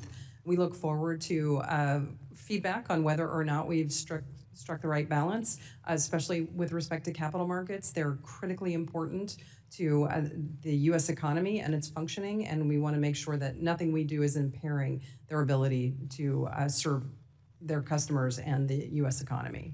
Great. Well, thank you very much. Thank you. One of the central arguments behind my bipartisan Invest Act is that capital for early stage companies is too concentrated in a handful of coastal cities. This leaves entrepreneurs in places like Missouri's 2nd Congressional District without access to the financing that they need to get off the ground and scale up. Bank lending to early stage companies, commonly referred to as venture lending, is an important piece of that puzzle. For entrepreneurs in places like St. Louis, a venture loan from a local bank can be the difference between literally a company growing into a thriving business or not. Update was necessary. Yes, ma'am. So our prior guidance treated too often so-called venture loans as non-pass at origination, which means that very few banks are going to make loans that are classified in that negative way at origination, which of course dried up the venture lending industry and the small businesses that depend upon them. So we rescinded that guidance to replace it with what I would view as more common sense approach. I agree. Much more common sense approach. I thank you for your answer. My time is expiring, and I yield back to the chair. Gentlewoman yields back. The gentleman from New York, Mr. Torres, you're recognized for 5 minutes. Thank you, Mr. Chair. On March 9th, 2023, Silicon Valley Bank saw $42 billion in withdrawals in a single day, 1/4 of the bank's total deposits. In a world where deposits can flee a bank at the click of a button, the Fed's slow-moving discount window can no longer keep pace with a fast-moving financial system. A Federal Reserve without an effective discount window is a little like a hospital without an effective emergency room. Imagine calling 911 and no one responding, or imagine calling 911 and indefinitely being put on hold. That seems to be the experience of the Fed's discount window. Vice Chair Bowman, the Federal Reserve has 12 reserve banks, each operating its own discount window. Do all 12 reserve banks have identical procedures? They do not. Do all 12 reserve banks maintain identical operating hours? I'm not aware specifically, but it's up to the Reserve Bank to post their operating hours. In the 3 years since the SVB collapse, has the Federal Reserve undertaken any effort to standardize discount window operations across the system? I'm not aware of efforts to standardize the approach. I am aware of efforts to try to modernize the infrastructure. Have those efforts succeeded? I think we should probably ask the banking system whether they've succeeded. My frustration is the greatest problem is not that the Fed is failing to modernize the discount window. The greatest problem, as far as I can tell, is that the Fed is not even trying. Do you have direct jurisdiction over? I do not. Okay. If you did, how long would it take you to fix it? I think we have had conversations internally about how long it might take us to resolve that, and we think it would be a period of months. And yet it's been 3 years since SVB. Correct. So I think the American people have a right to be frustrated by the Fed's failure to modernize and standardize the discount window. Like, in my view, in order for the Fed to be a lender of last resort, not only on paper but in practice, it must be capable of responding rapidly to emergencies and rapidly injecting emergency liquidity. Is that a fair expectation? I agree. In April 2026, the Federal Reserve sent a letter to U.S. banks inquiring about their financial exposure to the private credit market. Is the letter an admission that the Federal Reserve has insufficient visibility into the full extent of the banking system's exposure to private credit? Yes, as I was discussing with your colleague earlier, there are a number of opacities that exist between bank involvement and where it eventually lands in the non-bank financial space. We have just launched a new data collection that will provide some more transparency and some specificity to where bank lending eventually ends up within the private credit space and within the non-bank space. We hope that that will provide us with a much better view on where the vulnerabilities might lie. And in your view, what is the nature of the challenge confronting private credit? Do you think of it as a problem with liquidity, or is there evidence of a deeper problem with credit quality? How do you think about the nature of the problem? Well, I think private credit is a very important service. I think, unfortunately, since the financial crisis back in the 2008-2009 period, some of the restrictions that were put in place on banking activity kept them from being able to directly fund activities that have now migrated outside of the regulated banking space and into a more opaque market of non-bank financial institutions. So what we're trying to do with some of the capital rules, especially with Basel III, was to bring some of that activity back into the banking system so that we have a much better view and an ability to supervise that activity. We did see from some of the bankruptcies and challenges last fall with several private credit funds that there were poor collateral management, there was some fraud that was occurring, and then others, bankruptcies and a lack of clear disclosures, I think. And I probably should nuance, if you have a private credit fund that has excessive exposure to software, right? The problem is not private credit, the problem is concentration in a single sector of the economy undergoing technological disruption, and concentration is dangerous in both public and private markets. And so how should we think about the problem? Is it about private versus public, or is it about concentration versus diversification? I think generally it's about underwriting quality. And if you're looking at a particular industry that may be more vulnerable to shocks or erosion of its previous positioning, then you should take that into account as you're trying to understand how you should structure a loan. I see my time has expired, so. Thank you. Gentleman from New York yields back.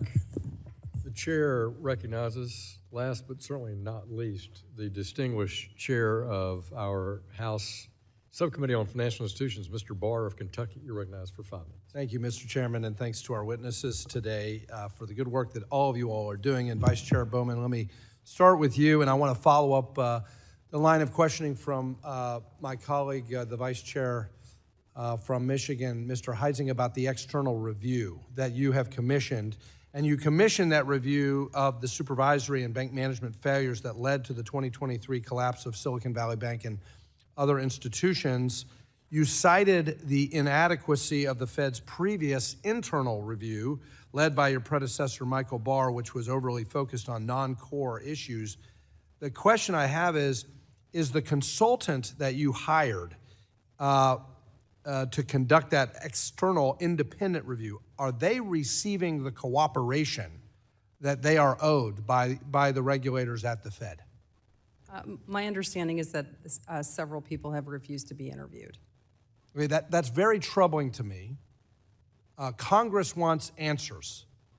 We need, in a bipartisan way, this committee deserves answers, objective answers, about what were the true supervisory and bank management failures that led to the collapse of those institutions and the subsequent run on deposits. So just to confirm, you're telling me that regulators at the Fed have not been sufficiently responsive to the consultant's requests? At this point, as far as I know, yes. Okay. Well, let it be known at the Federal Reserve that Congress expects compliance with all requests from this consultant. That is our intention, and we applaud you for commissioning an independent external review of the supervisory failures that led to the collapse of Silicon Valley Bank, especially at the San Francisco Fed. Let me move on to the importance of tailoring regulations. Vice Chair Bowman, when you last testified before this committee, you emphasized that indexing thresholds is critical, especially for community banks. That concern is one of the reasons why I introduced the Community Bank Regulatory Tailoring Act earlier this year. That bill updates outdated regulatory thresholds for community banks to reflect nominal GDP growth, preventing community banks and credit unions from facing higher regulatory burdens solely due to inflation and economic growth. Chairman Hill likewise recognized the importance of this issue by including this Community Financial Institution indexing in the Main Street Capital Access Act. Question, Vice Chair Bowman, do you agree that updating in statute these thresholds to reflect inflation and economic growth is necessary to ensure community banks and credit unions are regulated based on their actual risk profiles, while also allowing regulators to better target supervisory resources toward institutions and activities that pose the greatest risks to the financial system? I think it would be very helpful to have a statute that indicated that there should be an increase in the thresholds as well as an ongoing indexing, yes. And the committee, on to Basel III, the committee has welcomed the Fed's efforts to incorporate bipartisan feedback and move toward a more balanced bank capital framework. I think your re-proposal deserves a lot of credit for inviting banks back into mortgage lending and servicing. We do have an affordability crisis in housing in this country, but as the chairman pointed out in his opening statement, it's not just about inadequate supply. That's a problem with affordability, but it's also about mortgage lending and deployment of capital. The proposal represents a significant improvement in this regard, ensuring that capital requirements are appropriately tailored to risk without unnecessarily restricting lending. In your view, why is it important that capital requirements be carefully calibrated to risk, and what effect can an overly restricted capital standards have on the ability of Americans to access critical financing, especially in the housing market? So what we saw from the original Dodd-Frank regulations, or the regulations that were written to support Dodd-Frank, one, it improved capital in the banking system exponentially, but it also pushed a lot of activity outside of the banking system that was traditional safe and sound banking activity. So what we've done through our capital proposals is to try to bring that activity back inside the regulatory perimeter so that banks can engage in traditional banking activities in ways that are not. Really quickly to Comptroller Gould, the OCC's recent rulings on preemption are very important. You've said that preemption isn't a big bank versus small bank issue, that even community banks benefit because there's no longer limited by arbitrary geographies. Quickly, can you speak to how defending a uniform framework advances a competitive environment for banks? Yes, sir. It allows more banks to compete with one another by creating nationwide markets in which they can compete on even terms. Mr. Barr, your time has expired. Thank you, Mr. Chairman. I want to thank our witnesses for their testimony today. We appreciate all of you being here and sharing your expertise with us, taking our questions. Without objection, all members will have 5 legislative days to submit additional written questions for the witnesses to the chair. Questions will be forwarded to the witnesses for their response, and witnesses will be invited you to respond no later than July 9th. This hearing is adjourned.